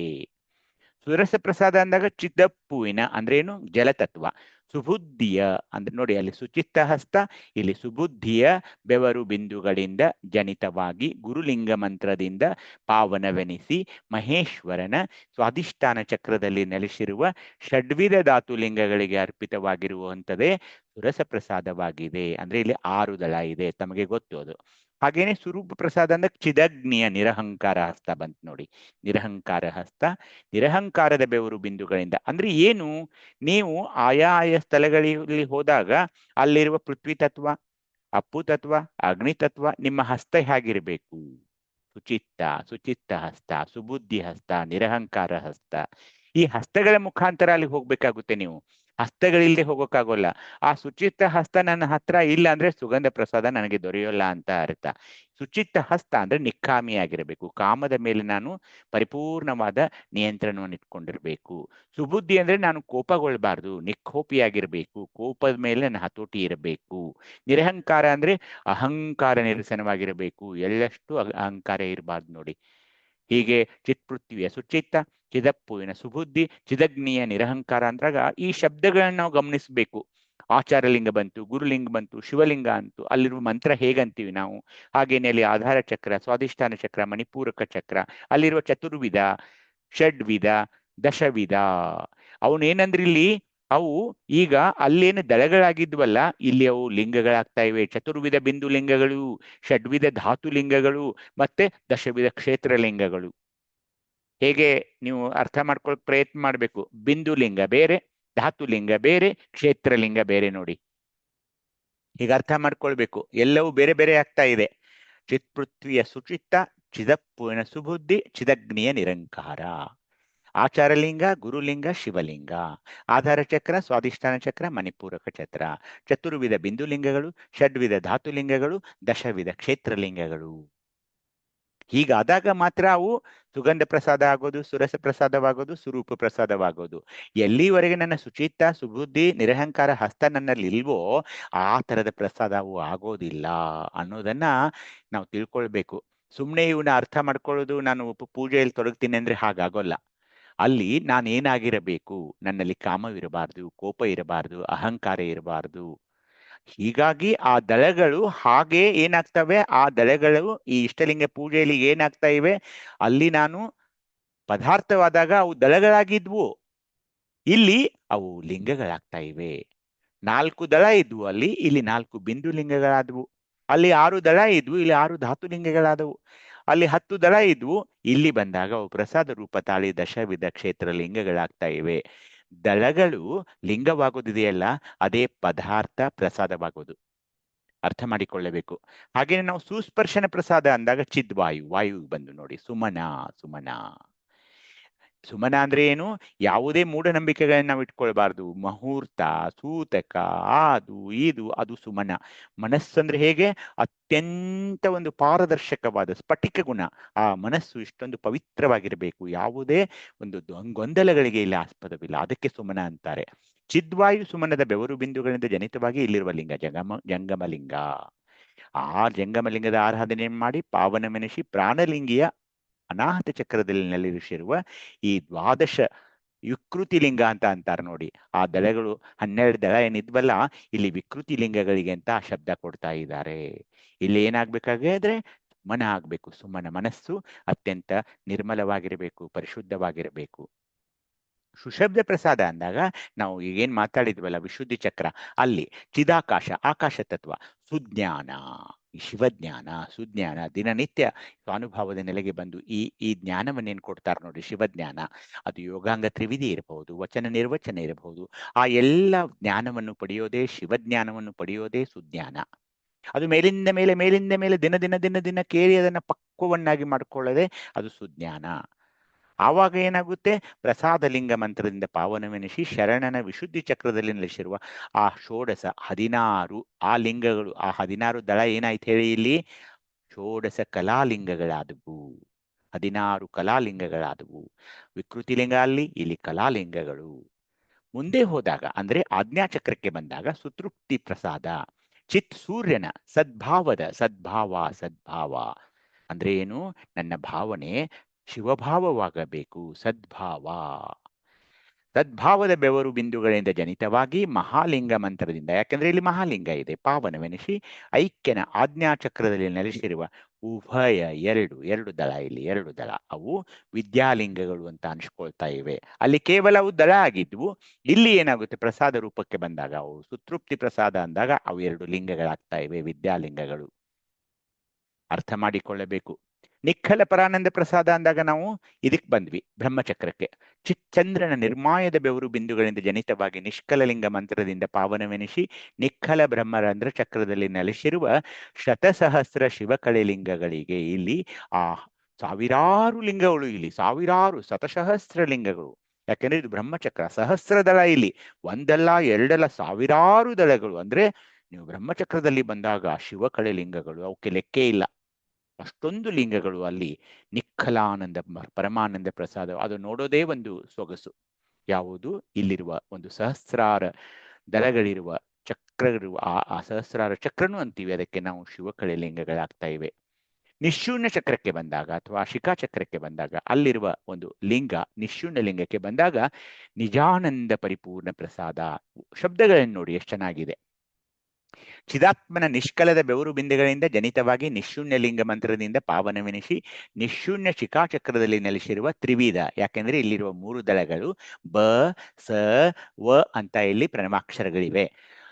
ತ್ರಿವಿಧ ವಿವೇಕಲಿಂಗಗಳು, ಅವು 3 ಏನಾಗ್ತಾ ಇವೆ, 3 ದಳಗಳು ಇಲ್ಲಿರೋದ್ರಿಂದ ಶಿಖಾಚಕ್ರದಲ್ಲಿರುವ ಆ ನಿಶೂನ್ಯ ಲಿಂಗಕ್ಕೆ 3 ದಳ ಇವೆ. ಅಲ್ಲಿ ದಳಗಳಾಗಿದ್ವು, ಇಲ್ಲಿ ನೀವು ಶಿವಯೋಗವನ್ನ ಮಾಡಿಕೊಂಡಾಗ ಪ್ರಸಾದ ರೂಪದಲ್ಲಿ ಅವು 3 ವಿವೇಕಲಿಂಗಗಳಾಗ್ತಾ ಇವೆ, ವಿವೇಕಲಿಂಗಗಳು. ಮಹಾವಿರಳಾನಂದ ಪ್ರಸಾದ ಅನ್ನೋದು ಕೊನೆಯದು. ಎಲ್ಲಿ, ನಾವು ಪಶ್ಚಿಮ ಚಕ್ರಕ್ಕೆ ಬಂದಾಗ, ನಿರಂಜನ ಲಿಂಗಕ್ಕೆ ಬಂದಾಗ ಮಹದ ಅರುವಿನ ಬೆವರು ಬಿಂದುಗಳಿಂದ ಜನಿತವಾಗಿ ನಿರಂಜನ ಲಿಂಗ ಮಂತ್ರದಿಂದ ಪಾವನವೆನಿಸಿ ಪಶ್ಚಿಮ ಚಕ್ರದಲ್ಲಿ ನೆಲೆಸಿರುವ ಲಿಂಗಾಯತ ಸನ್ಮಾರ್ಗ ಸದ್ಭಕ್ತ ಗಣಗಳಲ್ಲಿ ವಿರಾಜಿಸುವ ಅನಂತ ಲಿಂಗಗಳಿಗೆ ಜನಕನಾದ ನಿರಂಜನ ಲಿಂಗಕ್ಕೆ, ಏಕೆಂದ್ರೆ ಇಲ್ಲಿ ಒಂದೇ ದಳ ಇದೆ, ಒಂದೇ ದಳ, ಅದಕ್ಕೆ ಆ ಲಿಂಗ ನಿರಂಜನ ಲಿಂಗ, ಅದಕ್ಕೆ ಅರ್ಪಿತವಾಗಿರುವಂಥದ್ದೇ ಮಹಾ ಅವಿರಳಾನಂದ ಪ್ರಸಾದವಾಗಿದೆ ಅಂತ ಎಲ್ಲಾ ಪ್ರಸಾದಗಳ ಬಗ್ಗೆ ಅವ್ರು ಹೇಳ್ತಾ ಇದ್ದಾರೆ.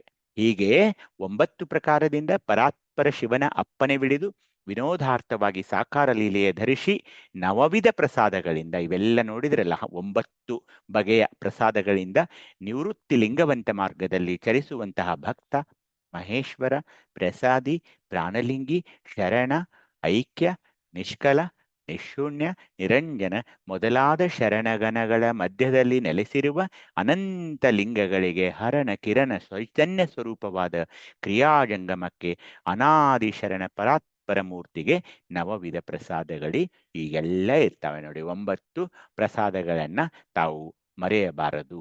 ಇನ್ನೊಮ್ಮೆ ನಾನು ಹೇಳ್ತೀನಿ, ಸುಗಂಧ ಪ್ರಸಾದ, ಸುರಸ ಪ್ರಸಾದ, ಸುರೂಪು ಪ್ರಸಾದ, ಸುಸ್ಪರ್ಶನ ಪ್ರಸಾದ, ಸುಶಬ್ದ ಪ್ರಸಾದ, ಸುತೃಪ್ತಿ ಪ್ರಸಾದ, ನಿಖಲ ಪರಾನಂದ ಪ್ರಸಾದ, ನಿಜಾನಂದ ಪರಿಪೂರ್ಣ ಪ್ರಸಾದ, ಮಹಾ ಅವಿರಳಾನಂದ ಪ್ರಸಾದ ಅಂತ 9 ಬಗೆಯ ಪ್ರಸಾದಗಳಿಗೆ ನಿಮಗೆ ಇವು ಬೇಕಾದ್ರೆ ನಿಮ್ಮ ಹಸ್ತಗಳು ಯಾವುವು ಗೊತ್ತಿರಬೇಕು. ಸುಚಿತ್ತ, ಸುಬದ್ಧಿ, ಸುಮನ, ನಿರಹಂಕಾರ, ಇವೆಲ್ಲ ಹಸ್ತಗಳನ್ನ ನೀವು ಅರ್ಥ ಮಾಡಿಕೊಂಡಾದ್ರೆ ನೀವು ಸಲ್ಲಿಸುವ ಪದಾರ್ಥ ಆ ಹಸ್ತಗಳ ಮೂಲಕ ಅರ್ಚನೆ ಮಾಡಿದ್ದಾದ್ರೆ ಮಾತ್ರ ಈ ಪ್ರಸಾದಗಳು ನಿಮಗೆ ಲಭಿಸುತ್ತವೆ ಅಂತ ಹೇಳ್ತಾ ಇಲ್ಲಿನ ಒಂದು ವರ್ಗವನ್ನ ನಿಲ್ಲಿಸ್ತಾ ಇದ್ದೀನಿ. ಮುಂದಿನ ಸಾರಿ ನಾವು ಆಜ್ಞಾಚಕ್ರಕ್ಕೆ ಹೋಗೋಣ.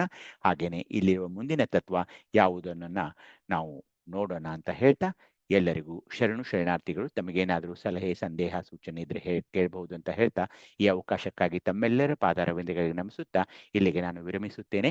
ಮತ್ತೊಮ್ಮೆ ಎಲ್ಲರಿಗೆ ಶರಣು ಶರಣಾರ್ಥಿಗಳು. ತಮ್ಮ ಪಾದಗಳಿಗೂ ಶರಣು ಶರಣಾರ್ಥಿ ಅಪ್ಪ ಅವರೇ. ಓಂ ಶ್ರೀ ಗುರು ಬಸವಲಿಂಗ. ಅಪ್ಪರೇ ಶರಣು ಶರಣ ಶರಣಾರ್ಥಿಗಳು.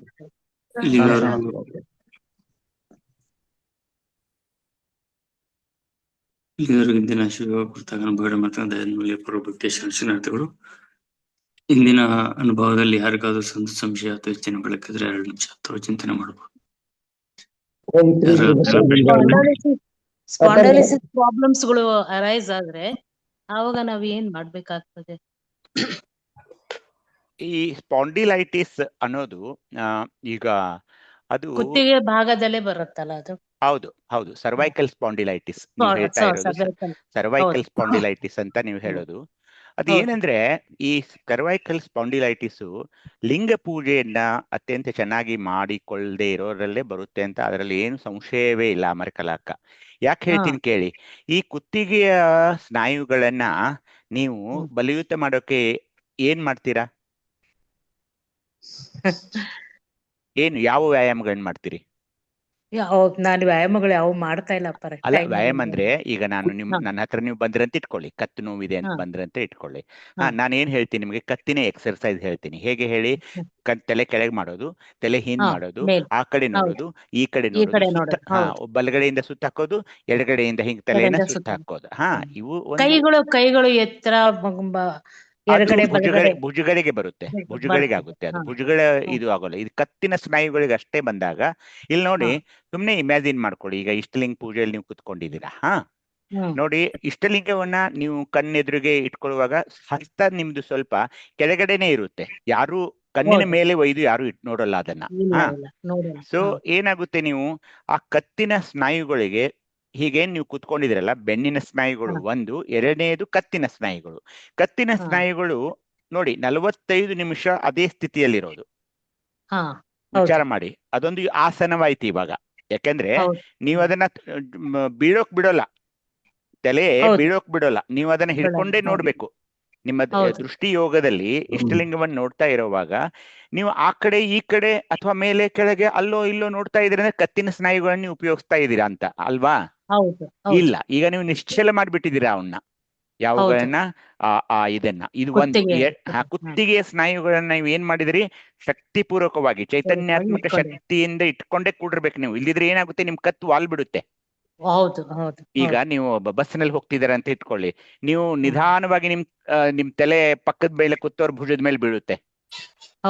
ಗೊತ್ತಾ ನಿಮಗೆ? ಅದು ಆಗುತ್ತೆ ನೋಡಿ. ನಿದ್ದೆ ಬಂದಾಗ ಏನ್ ಮಾಡ್ತೀರಿ, ನೀವು ಪಕ್ಕದವ್ರ ಹೆಗಲ ಮೇಲೆ ಹೊರಳ್ ಬಿಡ್ತೀರಿ. ಯಾಕಂದ್ರೆ ನಿಮ್ ಸ್ನಾಯುಗಳು ನಿಮ್ಮ ಇದರಲ್ಲಿ ಇಲ್ಲ, ಈಗ ನಿಯಂತ್ರಣದಲ್ಲಿ ಇಲ್ಲ. ಆದ್ರೆ ಇಷ್ಟಲಿಂಗದಲ್ಲಿ ಹಾಗೆ ಆಗೋಲ್ಲ. ಯಾಕಂದ್ರೆ ನೀವು ಕಣ್ ತೆಗೆದು ಮಾಡ್ಬೇಕು ಇದನ್ನ. ಇಲ್ಲಿ ಕಣ್ಣು ಮುಚ್ಚಿಲ್ಲ, ನಿದ್ದೆ ಇಲ್ಲ. ಇಲ್ಲಿ ನೀವು ಅತ್ಯಂತ ಜ್ಞಾನಪೂರ್ವಕವಾಗಿ consciously you are doing this process. So there is no point in sleeping ಅಂತೂ ಇಲ್ವೇ ಇಲ್ಲ. ಹೀಗಾಗಿ ಏನಾಗುತ್ತೆ, ನೀವು ಚೈತನ್ಯಾತ್ಮಕ ಶಕ್ತಿಯನ್ನ ಬೆನ್ನು ಸ್ನಾಯುಗಳಿಗೆ ಹಾಗೇನೆ ಕುತ್ತಿಗೆಯ ಸ್ನಾಯುಗಳಿಗೆ ಕೂಡ ಶಕ್ತಿಯನ್ನು ಕೊಡ್ತಾ ಇದ್ದೀರಾ. ದಿನನಿತ್ಯ ಏನಾಯ್ತು ಹೇಳಿ, ಅರ್ಧ ಗಂಟೆಯಿಂದ 45 ನಿಮಿಷ ಕಳೆದ 10 ವರ್ಷಗಳಿಂದ ಅಮರಕಲಾ ತಾಯಿಯವರು ಈ ಇಷ್ಟಲಿಂಗ ಪೂಜೆಯಲ್ಲಿ ಅದನ್ನ ಬಳಸ್ತಾ ಇದ್ರೆ, ಕೂತ್ಕೊಳ್ತಾ ಇದ್ರೆ, ನೇರ ಬೆನ್ನು, ನೇರ ಕತ್ತು ಮತ್ತೆ ದೃಷ್ಟಿಯೋಗ ಮಾಡ್ತಾ ಇದ್ರೆ ಆ ಸ್ನಾಯುಗಳಿಗೆ ಎಷ್ಟೊಂದು ವ್ಯಾಯಾಮ ಆಗ್ತಾ ಇದೆ ನೋಡಿ. ಅಪರೋಕ್ಷವಾಗಿ ವಿಚಾರ ಮಾಡಿ, ಇಂಡೈರೆಕ್ಟ್ಲಿ ಐ ಆಮ್ ಟೆಲಿಂಗ್. ಹೀಗಾಗಿ ಏನಾಗುತ್ತೆ, ಯಾರು ಬೇಗ ಮಾಡ್ಕೊಳ್ತಾರಲ್ಲ ಅದು ಅಲ್ಲ, ಅದು ಮಾಡ್ಕೊಳ್ಳೂಬಾರ್ದು. ನಮಗೂ ಗೊತ್ತು, ನಿಮ್ಗೂ ಗೊತ್ತು. ಅದು ಒಂದ್ ನಿಧಾನವಾಗಿ ಅರ್ಧ ಗಂಟೆ ಆದ್ರೂ ಇದಾಗ್ಲೇಬೇಕು. Minimum half an hour. ಅದು ಅಲ್ಲದೆ ಏನಾಗುತ್ತೆ, ನಿಮ್ಮ ಕಣ್ಣಿನ ಮಸಲ್ಸ್ ಏನಿದೆ ನೋಡಿ, ಈ ಮೇಲೆ ಕೆಳಗೆ ನಾವು ಆ ಕಡೆ ಈ ಕಡೆ ನೋಡ್ತೀವಲ್ಲ, ಅವುಗಳನ್ನು ಕೂಡ ನೀವು ಕಾನ್ಸಂಟ್ರೇಟ್ ಮಾಡ್ತಾ ಇದ್ದೀರಾ. ಕಣ್ಣಿನ ಸ್ನಾಯುಗಳು ಕೂಡ ಈಗ ಇಷ್ಟಲಿಂಗದ ಮೇಲೆಯೇ ಶಾಂಭವಿ ಮುದ್ರೆಯಲ್ಲಿ ನೋಡ್ತಾ ಇದ್ದೀರಾ ಅದನ್ನ. ಯಾವುದನ್ನ? ಇಷ್ಟಲಿಂಗವನ್ನ ನೋಡಿ ಶಾಂಭವಿ ಮುದ್ರೆಯಿಂದ ನೀವು ಬಹಳ ಜನರಿಗೆ ಅದು ಗೊತ್ತಿರೋಲ್ಲ. ಅದು ಶಾಂಭವಿ ಮುದ್ರೆ ನಮ್ಗೆ ಗೊತ್ತಿಲ್ಲ, ಆದ್ರೆ ನೀವು ಮಾಡ್ತಾ ಇರೋದು ಅದೇ ಅಲ್ಲಿ. ಹೌದು ಯಾಕಂದ್ರೆ ಹೌದು ಎರಡೂ ಕಣ್ಣುಗಳನ್ನ ಮೂಗಿನ ಇದು ನಾಸಿಕಾಗ್ರ ತುದಿ ಅಂತ ಏನ್ ಹೇಳ್ತೀವಿ ನೋಡಿ ನಾವು, ತುದಿ ಅದರಿಂದ ಅದನ್ನ ನೋಡಿ ಹೀಗೆ ನೋಡ್ತಾ ಇದ್ರಲ್ಲ, ಕಣ್ಣಿನ ಸ್ನಾಯುಗಳು ಕೂಡ ಇಲ್ಲಿ ಬಲಿಯುತವಾಗ್ತಾ ಇವೆ. ಹಾಗೇನೆ ಮೂರನೆಯ ಕಣ್ಣು ಮಹಾಲಿಂಗದ ಮುಖಾಂತರ ಇವೆಲ್ಲವೇ ಇದನ್ನ ಮಾಡ್ತಾ ಇದ್ದೀರಿ ನೀವು ಇಷ್ಟಲಿಂಗ ಪೂಜೆ. ಹೀಗಾಗಿ ನಿಮ್ಮ ದೃಷ್ಟಿ ಅಂತ ಏನಿದೆ ನೋಡಿ, ಇದಕ್ಕೆ ಪವರ್ ಗ್ಲಾಸ್ ಹಾಕೊಳ್ಳೋದು ಅಥವಾ ಕ್ಯಾಟ್ರಾಕ್ಟ್ ಬರೋದು, ದೃಷ್ಟಿ ಕೂಡ ಇದರಲ್ಲಿ ಬಲಿಯುತ ಆಗ್ತಾ ಇದೆ. ದೃಷ್ಟಿ, ಕತ್ತಿನ ಸ್ನಾಯುಗಳು, ಬೆನ್ನಿನ ಸ್ನಾಯುಗಳು, ಹಾಗೇನೆ ಸುಖಾಸನದಲ್ಲಿ ಕೂತ್ಕೊಳ್ಳೋದ್ರಿಂದ ಇಡೀ ಕಾಲಿನ ಮತ್ತು ಈ ನೋಡಿ ಇದು ಅರ್ಧ ಗಂಟೆ ನೀವು ಎಡಗೈ ಹಸ್ತ, ಎಡಗೈ ಮೊಣಕೈಯು ಇವೆಲ್ಲ ಕೈಗಳು ಬಲಿಯುತವಾಗ್ತಾ ಇವೆ ಸ್ನಾಯುಗಳು. ಹೀಗೆ ಹಿಡ್ಕೊಂಡು ಕೂಡಿರ್ಬೇಕಲ್ಲ ನೀವು, ಕೆಳಗೆ ಬಿಡೋಕ್ ಬರಲ್ಲ ಅದು. ಯಾಕಂದ್ರೆ ನೀವು you are doing it consciously. ದಿನಾಲು ಹೀಗೆ ಮಾಡಿದಾಗ ಏನಾಗುತ್ತೆ ಹೇಳಿ, ಇದೊಂದು ಆಸನವೇ ತಾನೆ, ಸುಖಾಸನ ಅಥವಾ ಆಸನವೇ ಆಗ್ಬಿಡ್ತು. ಅದನ್ನ ಹೆಚ್ಚು ಈಗ ನಮ್ಮ ಭಾರತೀ ತಾಯಿಯವರು ಹೇಳ್ತಿರ್ತಾರೆ, ಅದನ್ನ ಹೆಚ್ಚಾಗಿ ನೀವು ಮಾಡ್ಬೇಕು ಅಂದಾಗ ಆ ಆನಂದದಲ್ಲಿ ನಾವು ಮುಳುಗಿದಾಗ ಏನಾಗುತ್ತೆ, ಅದು 45 ನಿಮಿಷಕ್ಕೆ ಹೋಗ್ಬಹುದು, 1 ಗಂಟೆಗೂ ಹೋಗ್ಬಹುದು. ಯಾವುದು ನಾವು ಮಾಡ್ತಿರೋ ಇಷ್ಟಲಿಂಗ ಪೂಜೆ. ಹೀಗಾಗಿ ಏನಾಗುತ್ತೆ ಹೇಳಿ, ನೀವು ಈಗ 1 ಗಂಟೆ, ನಾನೊಮ್ಮೆ ಸಮಯ ಆಗಿದೆ ಆದ್ರೂ 2ನೇ ನಿಮಿಷದಲ್ಲಿ ಹೇಳ್ತೀನಿ ಅಕ್ಕ. ನಾನು ಒಮ್ಮೆ ಬೆಳಗಾವಿಯಿಂದ ಇದಕ್ಕೆ ಹೋಗ್ತಾ ಇದ್ದೆ, ಬೆಂಗಳೂರಿಗೆ ಹೋಗ್ತಾ ಇದ್ದೆ, ಕಿತ್ತೂರು ಚೆನ್ನಮ್ಮ ಟ್ರೈನ್ಗೆ.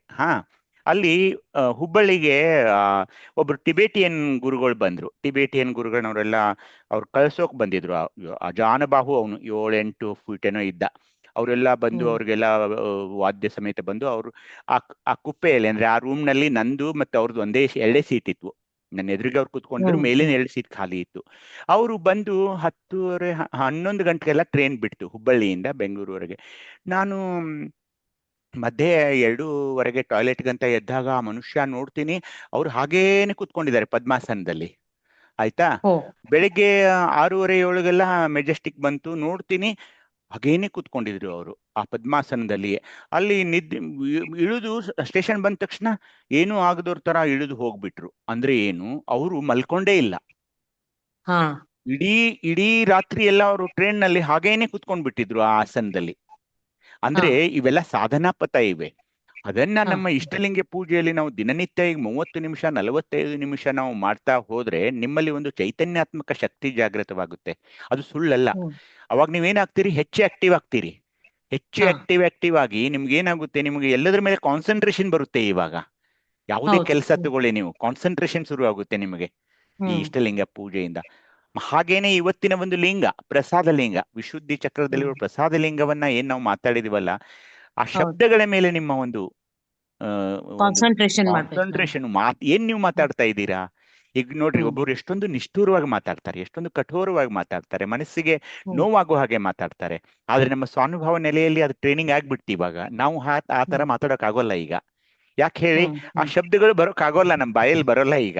ಯಾಕೋಪ ಅನ್ಸಲ್ವಾ ಹಾಗೆ? ಅದೇ ಪರಿವರ್ತನೆ, ಅದೇ ಈ ಶಿವಯೋಗದ ಪರಿವರ್ತನೆ. ಅದು ಆಗ್ಬೇಕು ಕೂಡ. Thank you doctor. Thank you ಅಕ್ಕ. ಇನ್ನೊಂದು ಪ್ರಶ್ನೆ ರೀ ಅಪ್ಪರೇ. ಹೇಳಿ ಅಕ್ಕ. ಅನಾಹತ ಚಕ್ರದಲ್ಲಿರುವ 12 ವಿಕೃತಿ ಲಿಂಗಗಳಿಗೆ ಎಡೆಯಾದದ್ದೇ ಸುಸ್ಪರ್ಶ ಪ್ರಸಾದ. ಅದಕ್ಕೆ ವಿಕೃತಿ ಅಂತ ಯಾಕಂತಾರ್ರಿ ಅಪ್ಪರೇ? ಅದು ನಂಗೆ ಗೊತ್ತಿಲ್ಲ ಅಕ್ಕ. ಫಗು ಹಳಕಟ್ಟಿ ಅವ್ರ ಪುಸ್ತಕ ಇದೆ, ವಚನಾಮೃತ ಸಾರ ಅಂತ ಹೇಳಿ, ಅಲ್ಲಿ ಕೊಟ್ಟಿದ್ದನ್ನ ನನ್ಗೆ ಹೇಳಿದೆ. ಕೇಳೋಣ, ಯಾರಿಗಾದ್ರು ಪ್ರಾಜ್ಞರಿಗೆ ಕೇಳೋಣ. ಅದು ವಿಕೃತ ಲಿಂಗ ಎಡೆಯಾದಿದ್ರೆ ಅದು ಒಂದೇ ಚಕ್ರಕ್ಕೆ ಅದು ಬರೀ ವಿಕೃತಿ ಲಿಂಗ, ವಿಕೃತ ಲಿಂಗಗಳು ಅಂತ ಅಂದಿದ್ದಾರೆ. ನೋಡ್ಬೇಕು. ನಾನು ಇನ್ನು ಸ್ವಲ್ಪ ಅಭ್ಯಸನ ಮಾಡಿ ಹೇಳ್ತೀನಿ, ತಗೊಳ್ಳಿ ನಿಮಗೆ. ಆಯ್ತು. ಶರಣು ಅಣ್ಣ ಹೇಳಿ. ನಾಗರಾಜಣ್ಣ. ಸರ್, ಅದೇ ನಾವು ಬೆಳಗ್ಗೆ ಪೂಜೆಗೆ ಕುಂದಿರ್ತೀವಲ್ಲ, ಇಷ್ಟಲಿಂಗ ಪೂಜೆಗೆ ಕುತ್ಕೊಳ್ಳಾಗ ಈಗ ನಾವು ಈಗ ಅಷ್ಟು ತತ್ವಗಳನ್ನ ಹೇಳ್ಕೊಂತ ಹೋಗ್ತೀವಪ್ಪ. ಕಾಲೇನು ಅಷ್ಟಿದೆ ಅನ್ಸಲ್ಲ. ನಾವು ಕೈ ಹಿಂಗ ಹಿಡ್ಕೊಂಡಿರ್ತೀವಲ್ಲ, ನಿಮಿಷ ದೃಷ್ಟಿಯಿಂದ ನಾವು ಕೈ ಕರಸ್ಥಳಕ್ಕೆ ಕಣ್ಣಿನ ನೇರ ದೃಷ್ಟಿಗೆ ನೋಡ್ತಾ ಇರ್ತೀವಿ. ಕೆಳಗಡೆ ಕೈ ಸೋತಂಗ ಆಗುತ್ತೆ, ಕೆಳಗಡೆ ಸಪೋರ್ಟ್ ಕೊಟ್ಕೋಬಹುದಪ್ಪ? ಹೌದು, ಬಲಗೈ ಇದೆಯಲ್ಲ, ಬಲ ಕರಹಸ್ತ, ಅದನ್ನ ತಂದು ಮೊಣಕೈಗೆ ಇಟ್ಕೊಳ್ಬೇಕು. ಮೊಣಕೈಗೆ ಆಧಾರವಾಗಿ ಇಟ್ಕೊಳ್ಬೇಕು. ಅದ್ ಇಟ್ಕೋಬೇಕು, ಅಂದ್ರೆ ಅದು ಬರಲ್ಲ, ಅದಕ್ಕೆ ಜೋಮ್ ಬರಲ್ಲ ಅವಾಗ. ಆಯ್ತು. ಶರಣಾರ್ಥಿಯನ್ನ. ಇಷ್ಟಲಿಂಗ ಪೂಜೆ ಅದೊಂದು ಸುಂದರವಾದ ಪ್ರಯೋಗ. ನೀವು ಮಾಡ್ತಾ ಹೋಗ್ರಿ, ಎಲ್ರಿಗೂ ಮಾಡ್ತಾ ಇದ್ದೀರಿ. ನಮ್ಮ ಸ್ವಾನುಭವ ನೆಲೆಯಲ್ಲಿ ಅದನ್ನ ಹೇಳ್ಬೇಕಾಗಿಲ್ಲ. ಆದ್ರೆ ಅದು ಇಷ್ಟು ಆನಂದವನ್ನು ಕೊಡ್ತಾ ಇದೆ, ಇಷ್ಟು ಇದೆ, ಅದರಲ್ಲಿ ಮಹತ್ವ ಇದೆ. ಅಂದ್ರೆ ಯಾಕೆ ಕೆಲವೊಂದು ಜನ ಮಾಡ್ಕೊಳ್ಳಲ್ಲ, ಯಾಕೆ ಇಷ್ಟಲಿಂಗ ಧಾರಣೆ ಇಲ್ಲ, ನಂಗೆ ಗೊತ್ತಿಲ್ಲ. ಆದ್ರೆ ಈ ಸುಂದರವಾದ ಧರ್ಮ ಇದು, ಬಹಳ ಚೆನ್ನಾಗಿದೆ. ನೀವು ಒಬ್ಬರೇ, ಮತ್ತಾರೂ ಬೇಕಾಗಿಲ್ಲ, ಹೆಚ್ಚು ಪರಿಕರಗಳು ಬೇಕಾಗಿಲ್ಲ, ದಿನನಿತ್ಯ ಮಾಡ್ಕೊಳ್ಬೇಕಪ್ಪ. ಎಷ್ಟು ಚೆನ್ನಾಗಿದೆ ಇದು. ಇದ್ರ ಹಿಂದೆ ಸೈನ್ಸ್ ಇದೆ, ನೀವು ನೋಡ್ತಾ ಇದ್ದೀರಿ ಶಿವಯೋಗದ ಮುಖಾಂತರ. ಅದು ಮಾಡ್ಕೊಳ್ಳೋಣ, ಎಲ್ಲರೂ ಅದರಲ್ಲಿ ಮುಂದುವರಿಯೋಣ ಅಂತ ಹೇಳಿ. ಮತ್ತೇನಾದ್ರೂ ಇದೆಯಾ ಯಾರಿಗಾದ್ರೂ ಪ್ರಶ್ನೆ? ನಮ್ಮ ಇವ್ರು ಬಂದಿದ್ದಾರಾ, ಅರ್ಭಾವಿ ಶರಣರು, ಶಿವಾನಂದ್ ಶರಣರು, ಅಥವಾ ಮಲ್ಲೂರಿನವ್ರು ಯಾರಾದ್ರೂ ಇದ್ದೀರಾ? ಮಲ್ಲೂರಿನಿಂದ ಯಾರಾದ್ರೂ ಜಾಯ್ನ್ ಆಗಿದ್ದೀರಾ? ಶರಣಾರ್ಥಿರಪ್ಪ ಹೇಳ್ರಪ್ಪ. ಅಣ್ಣ ಹೇಳಿ, ಇನ್ನೊಂದ್ ಸ್ವಲ್ಪ ರಿಜಿಸ್ಟ್ರೇಷನ್ ಬಗ್ಗೆ ಇದ್ರ ಬಗ್ಗೆ ಹೇಳಿ. ಬಂತು ಸಮಯ, ಈಗ ಬಂತಲ್ಲ, ಇನ್ನೇನು 11, 12, ಅದಕ್ಕೆ ನೀವು ಸ್ವಲ್ಪ ಮಾತಾಡಿ. ಹ್ಞೂ. ಓಂ ಶ್ರೀ ಗುರು ಬಸವಲಿಂಗಾಯ ನಮಃ. ಸರ್ವರಿಗೂ ಭಕ್ತಿಯ ಶರಣಾರ್ಥಿಗಳು. ಶರಣ ಬಂಧುಗಳೇ, ನಮ್ದು ಶುಕ್ರವಾರ 10ನೇ ತಾರೀಕು 7 ಗಂಟೆಗೆ ಪ್ರಾರಂಭ ಆಗ್ತಾ ಇದೆ. 10, 11, 12 ಈಗಾಗಲೇ ರಿಜಿಸ್ಟ್ರೇಷನ್ ಮಾಡಿದ್ದಾರೆ. ಇನ್ನೂ ಬೇಗನೆ ಮಾಡ್ಬೇಕು. ಸುತ್ತಮುತ್ತಲಿನ ಗ್ರಾಮದವರು ಕೂಡ ಈಗ ಮಾಡ್ತಾ ಇದ್ದಾರೆ. ತಾವೆಲ್ಲರೂ ಆದಷ್ಟು ಬೇಗ ನಮ್ಮ ಸ್ವಾನುಭಾವ ನಿಲಯದವ್ರು ಮಾಡ್ಬೇಕಂತ ತಮ್ಮಲ್ಲಿ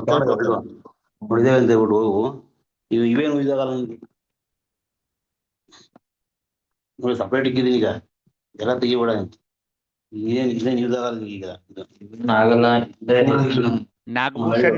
ನಾಗಭೂಷಣ ಮ್ಯೂಟ್ ಮಾಡ್ಕೊಳ್ಳಿ. ನಾಗಭೂಷಣನ ಮ್ಯೂಟ್ ಮಾಡ್ಕೊಳ್ಳಿ ದಯವಿಟ್ಟು. ಮಾತಾಡ್ರಿ. ಭೌತಿಕ ತಯಾರಿ ಕೂಡ ನಡೀತಾ ಇದೆ. ಎಲ್ಲಾ ವ್ಯವಸ್ಥೆ ನಮ್ಮ ಶರಣರು ಮಾಡ್ತಾ ಇದ್ದಾರೆ. ಆದಷ್ಟು ಈ ಒಂದು ನೋಂದಣಿ ಕಾರ್ಯ 2 ದಿನದಲ್ಲಿ ಮುಗಿಬೇಕಂತ ತಮ್ಮಲ್ಲಿ ಕೇಳ್ಕೊತಾ ಇದೆ. ಈಗಾಗಲೇ ನೋಂದಣಿ ಮಾಡಿರೋದು ಗ್ರೂಪ್ ಅಲ್ಲಿ ಹಾಕ್ರಿ ಅಪ್ಪ, ಸ್ವಲ್ಪ ಹೇಳಿ ಶ್ರೀರಾಮ್ ಪಟೇಲ್ ಅವರು. ನೋಂದಣಿ ಮಾಡಿದ ಇವ್ರಿಗೆ ನಮ್ಮ ಮಾತಾಡ್ತೀನಿ ಬಿಡಿ, ಮಾತಾಡ್ತೀನಿ ಪಟೇಲ್ ಹತ್ರ ಮಾತಾಡ್ತೀನಿ. ಆಯ್ತು, ಕ್ಷಮಿಸ. ಮಂಗಲ್ ಮಾಡ್ತೀರಾ ಅಣ್ಣ ರೇಣುಕಣ್ಣ? ಮಾಡೋಣ. ಯಾರಿಗೂ ಇಂದಿನ ಪ್ರಶ್ನೆಗಳಿಲ್ಲ ಅಂದ್ರೆ ಇಂದಿನ ಸದ್ಭಾವಷ್ಟು ಸಂಪನ್ನಗೊಳಿಸೋಣ. ಇಲ್ಲಿನವರೆಗೂ ಇಂದಿನ ಶಿವಯೋಗ ಕುರಿತಾಗಿ ಅನುಭವ ನಡೆಮರ್ತಕ್ಕಂಥ ಡಾಕ್ಟರ್ ದಯಾನಂದ ಅಪ್ಪರ್ಗ ಭಕ್ತಿಯ ಶರಣಾರ್ಥಿ ಅರ್ಪಿಸ್ತಾ, ಹಾಗೂ ಇಂದಿನ ಸದ್ಭಾವಗೋಷ್ಠಿಯಲ್ಲಿ ಭಾಗವಹಿಸದಂತ ಎಲ್ಲಾ ಶರಣ ಬಂಧುಗಳ ಶ್ರೀಪಾದಕ್ಕೆ ಭಕ್ತಿಯ ಶರಣಾರ್ಥಿಗಳು. ಈಗ ಸಮಯ 9:45 ಆಗ್ತಾ ಬಂತು. ನಾಳೆ ಯಥಾವತ್ತಾಗಿ ಗುರು ದೇವರ ಪ್ರಸಾದಿಯ ಜ್ಞಾನಿ ಸ್ಥಳದ ವಚನದ ಅನುಭವ ಇರುತ್ತೆ. ನಾಳೆ ಇಲ್ಲ ಅಣ್ಣ, ನಾಡಿದ್ದು ಮಾಡ್ತಾರಪ್ಪ. ನಾಡಿದ್ದು ಮಾಡ್ತಾರೆ. ನಾಡಿದ್ದು ಅಕ್ಕ ಗಂಗತಿ ಬಗ್ಗೆ ಭಕ್ತಿಯವರಿಂದ ಅನುಭವ ಇರುತ್ತೆ. ನಾಳೆ ಗ್ರೂಪ್ ನಲ್ಲಿ ಹಾಕಲಾಗುತ್ತೆ ವಚನವನ್ನ. ದಯವಿಟ್ಟು ತಾವುಗಳು ತಾವು ವಚನದ ಮೇಲೆ ತಮ್ಮದೇ ಆದ ಅನುಭವಕ್ಕೆ ನೆಲೆಯಲ್ಲಿ ಅನುಭವವನ್ನು ಸಿದ್ಧಪಡಿಸ್ಕೊಂಡು ನಮ್ಗೆ ಎಡೆ ಮಾಡ್ಬೇಕು ಅಂತ ಭಿನ್ನ ಮಾಡ್ಕೊಂತ ಇಂದಿನ ಸದ್ಭಾವಷ್ಟಿಗೆ ಸಂಪನ್ನಗೊಳಿಸೋಣ. ತಂದೆ ನೀನು, ತಾಯಿ ನೀನು, ಬಂಧು ನೀನು, ಬಳಗ ನೀನು, ಎನಗೆ ನೀನಲ್ಲದೆ ಮತಾರಿಲ್ಲವಯ್ಯ ಕೂಡಲ ಸಂಗಮ ದೇವ. ಹಾಲಲ್ಲದು ನಿರಲ್ಲದು ನಿಮ್ಮೆಯ ಧರ್ಮ. ಜೈ ಗುರು ಬಸವೇಶ. ಸರ್ವರಿಗೂ ಭಕ್ತಿಯ ಶರಣಾರ್ಥಿಗಳು. ಜೈ ಬಸವ. ಶರಣಾರ್ಥಿ.